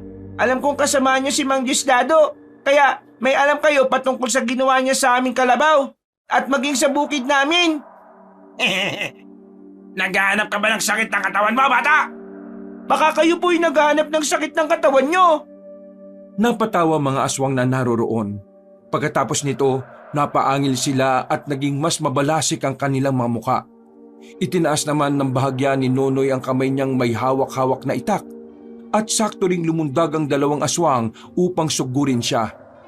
Sige, ganyan nga! Di ako natatakot sa inyo. Kapag may pagkakataon ako, makukuha niyo ang parte ninyo. Tingnan na lang natin kung anong magagawa mo. Bata ka lang at mga aswang ang kalaban mo. Nagpatuloy sa pakikipaglaban si Nonoy. Sinikap niyang huwag siyang masukol ng dalawang aswang na sumusubok na hulihin siya. Nasa kalagitnaan siya ng kanyang pakikipagtunggali sa dalawa nang makarinig siya ng sigaw. Alam niyang si Mang Dindo yun, kaya gumamit na siya ng bertud ng ngipin ng kidlat. Sa isang pagkisap ng mga mata ng dalawa, napaungol na lamang ang mga ito nang masugatan sila ng bata. Pagsisisihan niyo ang ginawa niyo. Ikaw, gusto mo rin ba maging kagaya ng mga ito? Hinahamon mo ba talaga ako? Anong akala mo sa akin? Matatakot sa isang batang kagaya mo? Kaya kitang Ano? Nagulat ka nang makita mong para mga kandilang natutunaw yung dalawang kasama mo? Nagkataon lang yan. Bata ka lang. At kaya kitang patayin. Magsisisi ang mga magulang mo kung bakit hinayaan kanilang pumunta rito. Pagkawika ng aswang, Lumundag siya para sugurin si Nonoy. Nakita naman ang bata at nagwari kung ano ang binabalak ng aswang. Kaya umilag siya rito. Dahil sa kanyang bilis, hindi na malaya ng aswang na nakaalis na siya sa kanyang kinatatayuan. Pagkalapag naman ng nilalang, sinakyan kagad siya ni Nonoy sa likod at inambahang gigilitan sa leeg. Ngayon, sabi mo sa akin, sino sa atin ang magsisisi? Ikaw at ang buong pamilya mo, uubusin kayong lahat ng mga aswang! Hindi mangyayari yon. Ngayong gabi, inuhusgahan na kayo dahil sa inyong kasalanan. Sige anak, gilitan mo siya ng leeg! Nagwala ang aswang at sinikap niyang ibalibag si Nonoy. Subalit bago pa man niya tuluyang magawa ito, ginilitan na siya ng leeg ng bata. Pagkabagsak ng aswang sa lupa, agad na umalis si Nonoy sa ibabaw ng aswang. Saktong pagkatayo niya, nalusaw ang nilalang at ang dugo nito'y dumanak sa lupa at natuyo. Anong nalaman mo anak? Nakita mo ba si Diosdado? Hindi pa po tay, pero mukhang marami pa rin po silang naririto. Tsak na mahihirapan tayong harapin ang Diosdadong yan Pero hindi. Kailangan bago matapos ang gabing ito, magagawa na niyang pagbayaran ng kanyang mga ginawa sa atin. Ano pong gagawin natin, tay? Kailangan maubos natin ang mga kasama niyang aswang. Kapag marami sila, mahihirapan tayo. Uunti-untiin natin sila. Kinakailangan lang natin mag-ingat, tay. Baka po nakapaganda sila sa pagdating natin. Maingat silang lumapit sa bakuran ni Mang Diosdado. Nung nasa tapat na sila nito, nagmatsyag na muna sila sa paligid. Ilang sandali pa, nakita nila ang dalawang aswang na papalapit sa kanilang kinaroroonan. Nakatitigan na lang ang mag-ama. At nang makarating ang mga ito sa kanilang harapan, humakbang ang mga ito para harangan sila. Mamamatay kayong lahat! Itong dapat sa mga kagaya nyo! Napaangil ang dalawang aswang. Sumugod ang isa kay Nonoy. At ang isa naman umatake kay Mang Dindo. Dahil mas maliit ang bata kaysa sa aswang, nahirapan itong kalabanin siya. Magagaya kayo sa ibang kauri ninyo! Pagkasigaw ni Nonoy, buong lakas niyang tinaga ang hita ng aswang. Napaungol naman ang nilalang at agarang nabuhal sa lupa. Babangon sana ulit ito para sunggaban ng bata, subalit natigilan ito saka napasigaw ng malakas. Unti-unti nang nalusaw hanggang sa tuluyan na itong naging alikabok.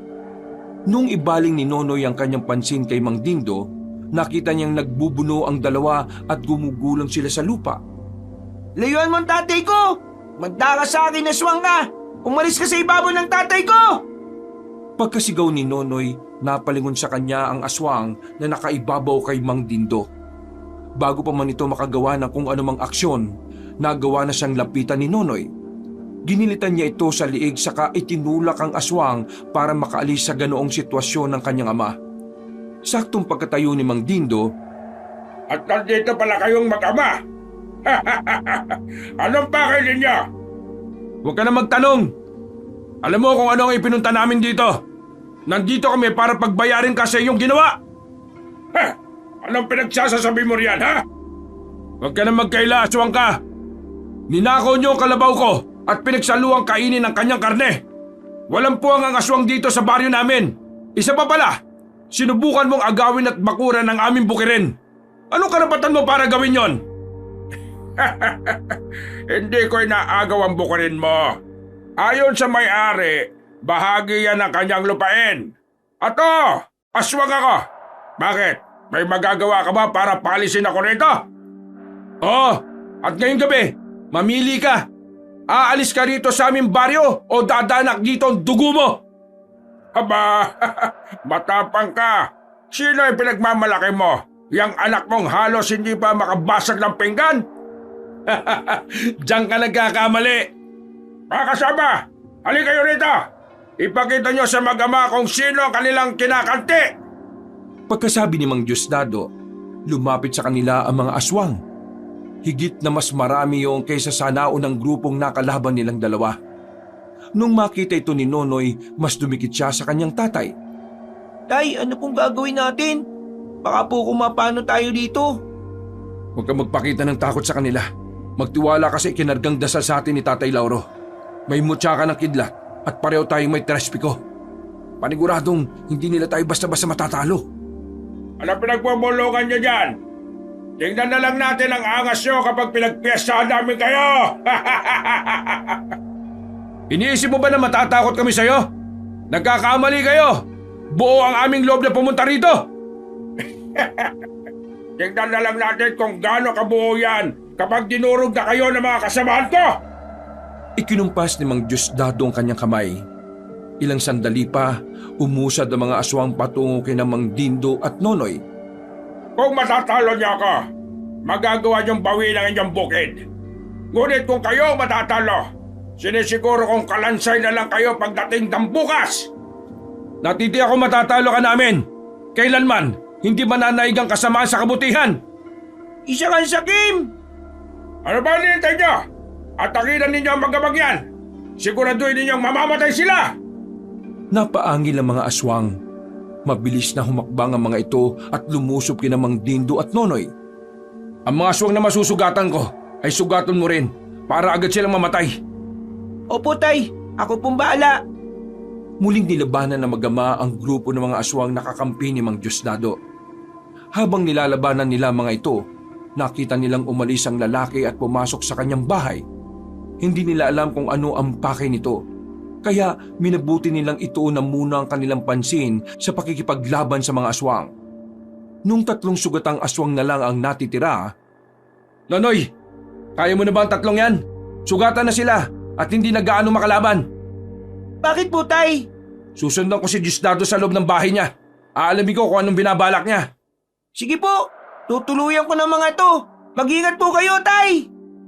Napatungo si Mang Dindo kay Nonoy. Agad namang umalis ang lalaki, kaya naiwan ang bata habang kaharap ang 3 aswang na nanghihina. Bata lang ang kalaban nyo. Huwag niyong sabihin na naduduwag pa kayo.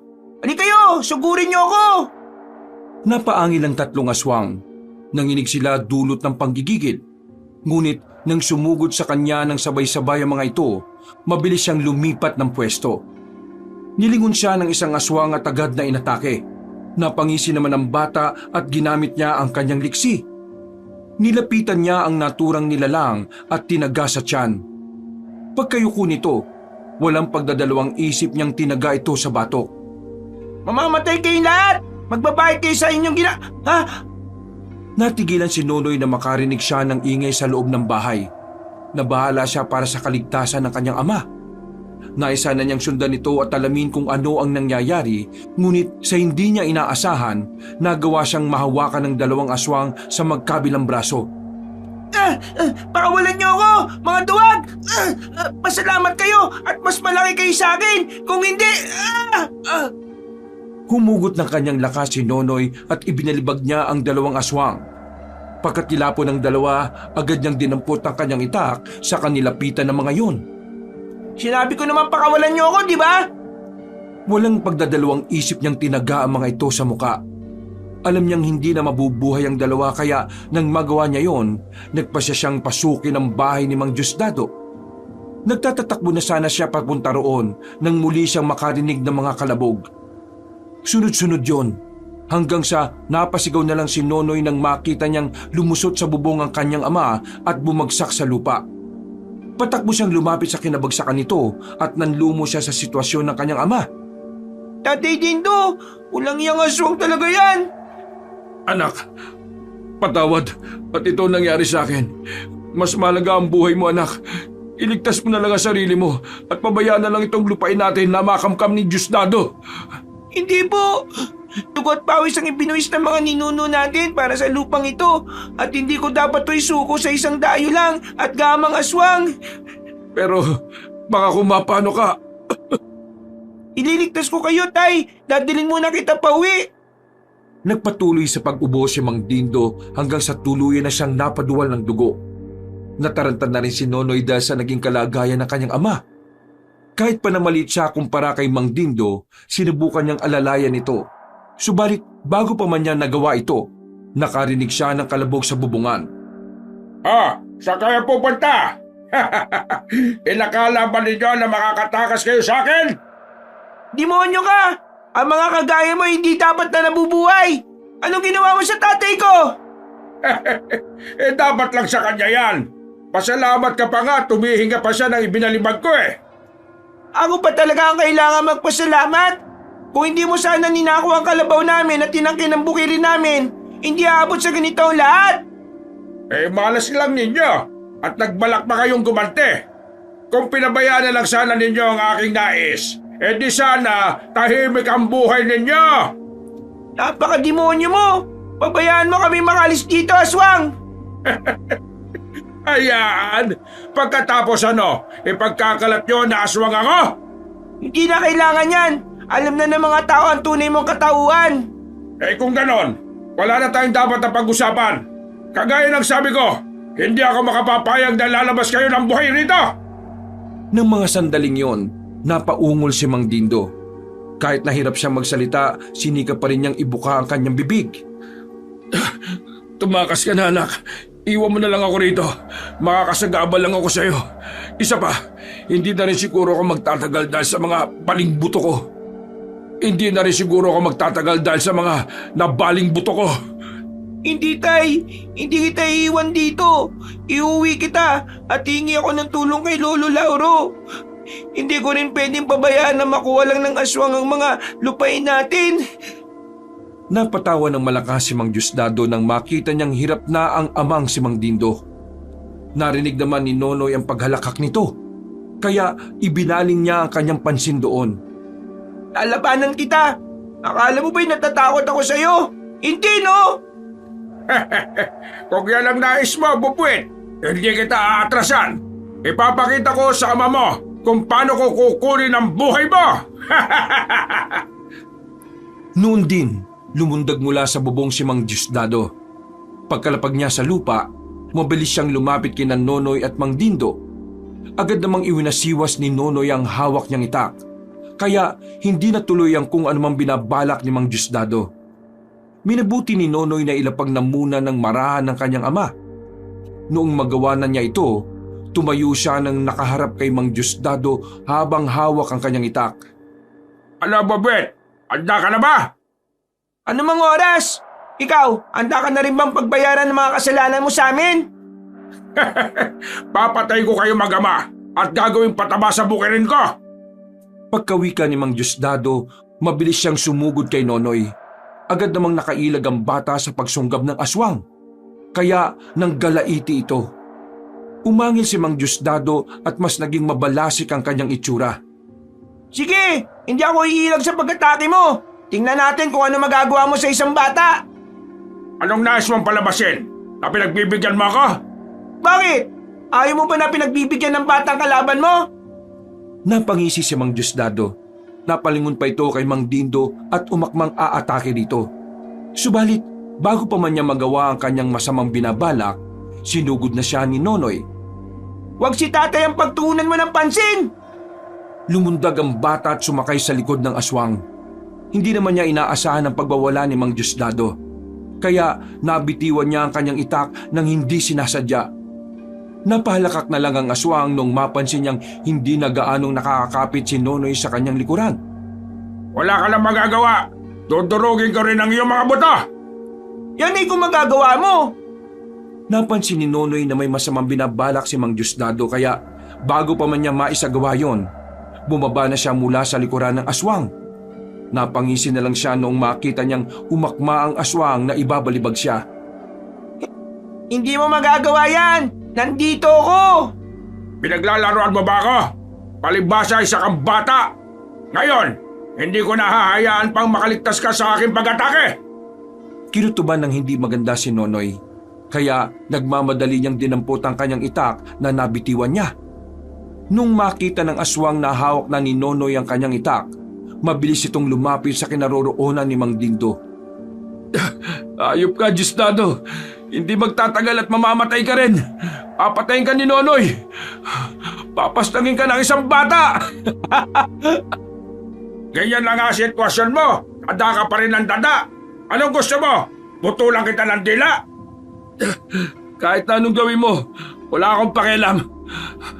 Nakikita ko na ang kamatayan mo, Diosdado, sa kamay ng aking anak. Bata lang pala ang katapat mo. Ngayon, magsisisi kang inagrabyado mo kami. Kamahimik ka. Hindi ko kailangan ng opinyon mo. Ang dapat sa iyo ay tuluyan na! Nainis si Mang Diosdado sa mga pinagsasasabi ni Mang Dindo. Napayuko siya at sinubukan niyang buhatin ng ama ni Nonoy. Ngunit bago pa man niya ito magawa, nagulat siya at natigilan nang mapansin niyang may nakatayo sa bandang gilid niya. Ano? Nagulat ka ba sa presensya ko? Ang bilis ko, no? Ikaw na lang ang uunahin ko, bubwit! Sinunggaban ni Mang Diosdado si Nonoy at walang awang ibinuwal sa lupa. Pagkatapos nito, umibabaw siya rito at sinubukang sakalin ng bata. Muli ring nabitiwan ng bata ang kanyang itak. Dulot ng bigla ang pangyayari. Mamamatay ka na! Magiging akin ang tuluyan ng inyong bukirin! At wala na magiging sagabal sa pag-angkin ko nun! Yan ang inaakala mo.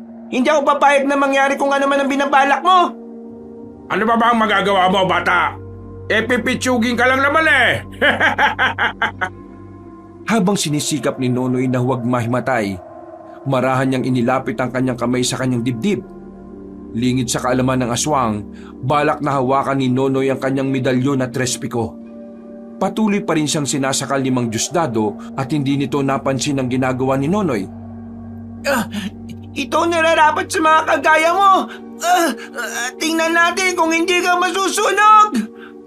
Nang mahawakan na ni Nonoy ang kanyang medalyon, idinikit niya ito sa bandang dibdib ng aswang.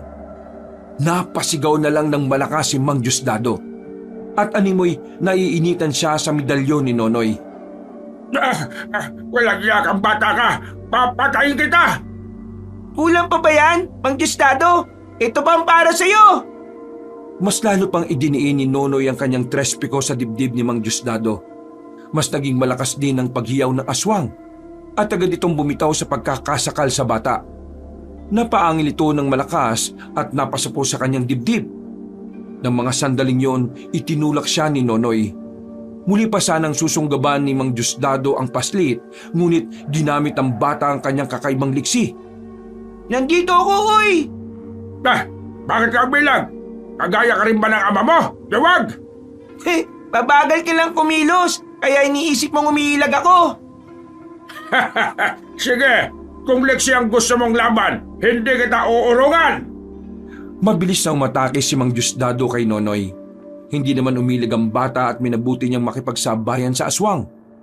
Nagpambuno silang dalawa at kahit na mas malaki at malakas si Mang Diosdado, hindi natinag sa kanya ang bata. Oh, bakit parang nangihina ka na? Akala ko ba'y malakas sa mga kagaya nyo? Katulad ka talaga ng ama mo. Puro ka daldal. Pagkasabi ni Mang Diosdado noon, agad niyang sinakal si Nonoy. Iniangat niya ito sa lupa at buong lakas na ibinalibag. Napasigaw naman si Nonoy at sinikap na patayo itong lumapag sa lupa. Saktong pagkatilapon niya, nakita niya roon ang kanyang itak. Dadamputin na sana niya ito nang sugurin siya ni Mang Diosdado. Nawari niya kung ano ang gustong gawin ng aswang kaya gumulong ang bata. Sabay kuha ng kanyang itak. Halika dito, aswang! Apatay kita! Huwag mong sabihin, gawin mo! Lumundag si Mang Diosdado upang atakihin si Nonoy.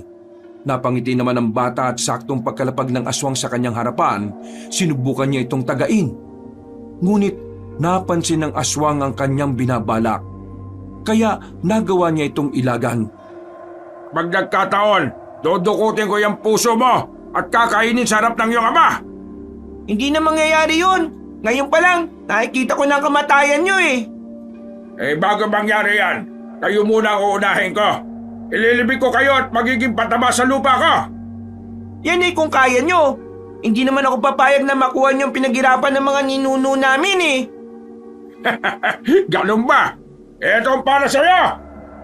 Buong liksi na sumugod si Mang Diosdado kay Nonoy. Dahil dito, hindi na nag-aksaya ng kanyang panahon ng bata. Bago pa man magawang basahin ng aswang ang kanyang galaw, ipinitan niya ang kanyang katawan para maitago ang hawak niyang itak. Nang makalapit na si Mang Diosdado sa kanya, walang pagdadalawang isip na lumundag si Nonoy. Napangangan na lamang ang aswang nang makita niya ang ginawa ng bata. At bago pa man to makailag, tinaga na siya sa liig ni Nonoy. Ngayon, mamamatay ka na! Wala nang aagrabyado sa amin! Pagbabayaran mo ang lahat ng kasalanan mo! Kasabay ng paglapag sa lupa ni Nonoy, bumagsak din si Mang Diosdado. Nang isa ito at sinikapan niyang bumangon ulit. Subalit hindi niya na ito nagawa. Napaangil siya at napatitig ng mabalasik kay Nonoy. Hindi ito maaari. Hindi ako mamamatay. Mabubuhay pa ako. Umanda kayo sa akin. Lahat kayo ay Hindi na nagawang ipagpatuloy ni Mang Diosdado ang kanyang sasabihin. Kagaya ng ibang aswang, nalusaw rin ang kanyang katawan hanggang sa naging alikabok na. Ibinaling ni Nonoy ang kanyang pansin sa kanyang ama. At naisip niyang kinakailangan ng madala ang kanyang itay sa bahay ni Tandang Lauro. Subalit nang makita niya ang bahay ng aswang, naisip niyang sunugin na muna ito. Wala na ang aswang, tatay. Wala na rin po ang kanyang bahay. Makakauwi na tayo at makakapagsimula na tayo ulit sa ating buhay. Sinikap ni Nonoy na alalayan ng kanyang ama. Kinakabahan na siya sa naging kalagayan nito. Dahil halos hinang-hinana. Ginamit na lamang niya ang kanyang kakaibang liksi para madala agad si Mang Dindo sa bahay ni Tandang Lauro. Lolo Lauro! Nanay! Si tatay po! Tulungan niyo po kami! Ilang beses na napasigaw si Nonoy hanggang sa bumukas ang pinto ng bahay ni Tandang Lauro. Diyos ko! Dindo! Anong nangyari sa'yo? Nonoy, bakit ba nagkaganyan ang tatay mo? Saka ko na lang po ipapaliwanag, Nay. Ang importante magamot si tatay. Ako na. Ako nang bahalang gumamot sa kanya. Mabuti naman at nagawa mo siyang dalhin dito, nanay. Opo, kanina ko pa sana siya naiuwi dito kaso pinigilan kami ni Mang Diosdado eh. Wala akong nagawa kundi labanan muna siya. Diyos ko, Nonoy, ginawa mo yon? Mabuti na lang at hindi galong malubha ang kalagayan niya. Kung wala akong ikinargang kabal sa inyong katawan, nako baka namatay na siya. Maawa po kayo, Lolo Lauro. Gamutin niyo po si tatay. Ay sige, sandali lang at kukuha lang ako ng mga halamang gamot. Gagaling kaagad si Dindo, magtiwala lang kayo. Noon din, naganap na mga halamang gamot sa kanyang bakuran si Tandang Lauro. Pagbalik niya, umusal siya ng orasyon at inihip yon sa mga dahon. Pagkatapos niyang gawin yon, itinapal niya sa buong katawan ni Mang Dindo ang mga dahon. Umikot siya rito habang patuloy na nag-uusal ng orasyon. Nagkaroon ng halos 5 minutong gumagalaw si Mang Dindo. Itay, naigalaw na ninyong katawan ninyo. Salamat sa Diyos at sa inyo rin po, Tatay Lauro. Mabuti naman Dindo at naging mabilis ang paggaling pa. Inalalayan nila si Mang Dindo para makatayo. Nang tuluyan na siyang makatayo, nagpasalamat siya kay Tandang Lauro at inakay nila siya papasok sa bahay ng matandang albularyo. Nung naroroon na sila, ikinuwento na mag-ama ang kanilang naging karanasan. Ay naku, salamat naman at wala nang aswang na yon. Wala nang mag-aagrabyado sa atin. Makakabalik na tayo sa ating baryo. Kaya nga Marites, nung una pa lang, duda na talaga ako ron eh. Baka nga inangkin lang niya yung lupang pinagtayuan ng kanyang bahay. Hindi bali na. Ang importante, matatahimik na ang ating buhay. Makakapagsimula pa naman ulit tayo eh. Hindi pa huli ang lahat. Matapos ang kanilang pagkukwentuhan, nagpahinga na sila. Kinabukasan, magang naganda si Mang Dindo para makabalik sila sa kanilang baryo. Nagpasalamat sila kay Tandang Lauro dahil sa naging tulong nito. Ipinagkaloob na lang din ng matandang albularyo ang kanyang ita kay Nonoy at sinabihan nitong bumalik sa kanya kung nais na nitong matutong manggamot. Hindi pa po siya ngayon, Lolo Lauro. Hayaan na lang natin magpasyang tadhana para sa akin. Kung kapalaran kong maging kagaya ninyo, gagawa't gagawa ng paraan ng tadhana para maging ganyan ako. Umuwi silang tatlo sa kanilang bahay. Sa kabila ng kanilang naging karanasan, ninakaw at pinatay ang kanilang kalabaw. Sinubukang agawin ang kanilang lupain. Nagawa pa rin nilang tingnan ang positibong bahagi ng kanilang buhay. Nagsimula ulit sila at dahil wala ng banta ng aswang, naging matiwasay ang kanilang buhay. Maraming salamat anak. Kung hindi dahil sa katapangan mo, baka tuluyan na tayong napatay ng aswang na yon. At naagaw na rin niya siguro yung bukirin natin. Walang anuman po, Tay. Ginawa ko lang naman po kung ano ang dapat eh. Hindi naman po ako papayag na may mangyaring masama sa inyo at maging sa bukirin natin. Ipinagmamalaki kita anak. Kaya mo, darating ang araw at makakabawi rin kami sa iyo. Pasensya ka na kung hindi pa natin kaya ang pag-aralin ka. Malay mo, sa mga susunod na taon pwede na. Ayos lang po sa akin yun, Tay. Ang importante, kasama ko kayo ni Nanay. Wala nang ibang bagay na mas mahalaga pa riyan. Salamat at nauunawaan mo ang ating sitwasyon, anak. Wala pong anuman, Tay. Makaraan ng ilang araw, mano-mano nilang tinapos ang kanilang trabaho sa bukirin. Nagtutulong-tulong silang tatlo at nang matapos na nila'y nagtanim kagad sila. Kalaunan, naging matagumpay ang kanilang pagsasaka at nagkaroon sila ng maraming ani. Magmula noon, unti-unti nang naging maganda ang takbo ng kanilang buhay. Pilit nilang kinalimutan ang mapait nilang karanasan at sinapit sa kamay ng isang gahamang aswang na si Mang Diosdado. Buti na lang at tinulungan tayo ni Tatay Lauro, no? Kung nagkataon, baka wala na sa atin ang lahat ng ito. Talagang napakabuti ng Diyos sa atin, Marites. Hindi niya tayo pinabayaan. Sana po, tuloy-tuloy na po ito, no? Para kahit papano makabili ulit tayo ng bagong kalabaw. Sana nga, Nonoy. Sana nga. Gabi-gabi kong ipinagdarasal na sana maging maunlad ang buhay natin. Maging ako man, yan din ang madalas kong idinadalangin sa Diyos.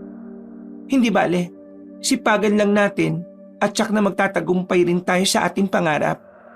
Sa pagdaan ng mga taon, naging maunlad ang buhay nila. Nagawa nilang bilhin ang lupang kinatitirikan dati ng bahay ni Mang Diosdado. Nagawa rin nilang bilhin ang gubat na sinasabing pinamamahayan ng mga engkanto. Subalit, kahit na nabili na nila ito, ni minsan hindi nagawi roon ng mag-isa si Nonoy. Naisip kasi nilang baka kung ano pa ang mangyari sa kanya roon, lalo pa at minsan na siyang nakipaglaro sa mga naninirahang engkanto sa loob ng gubat. Wakas,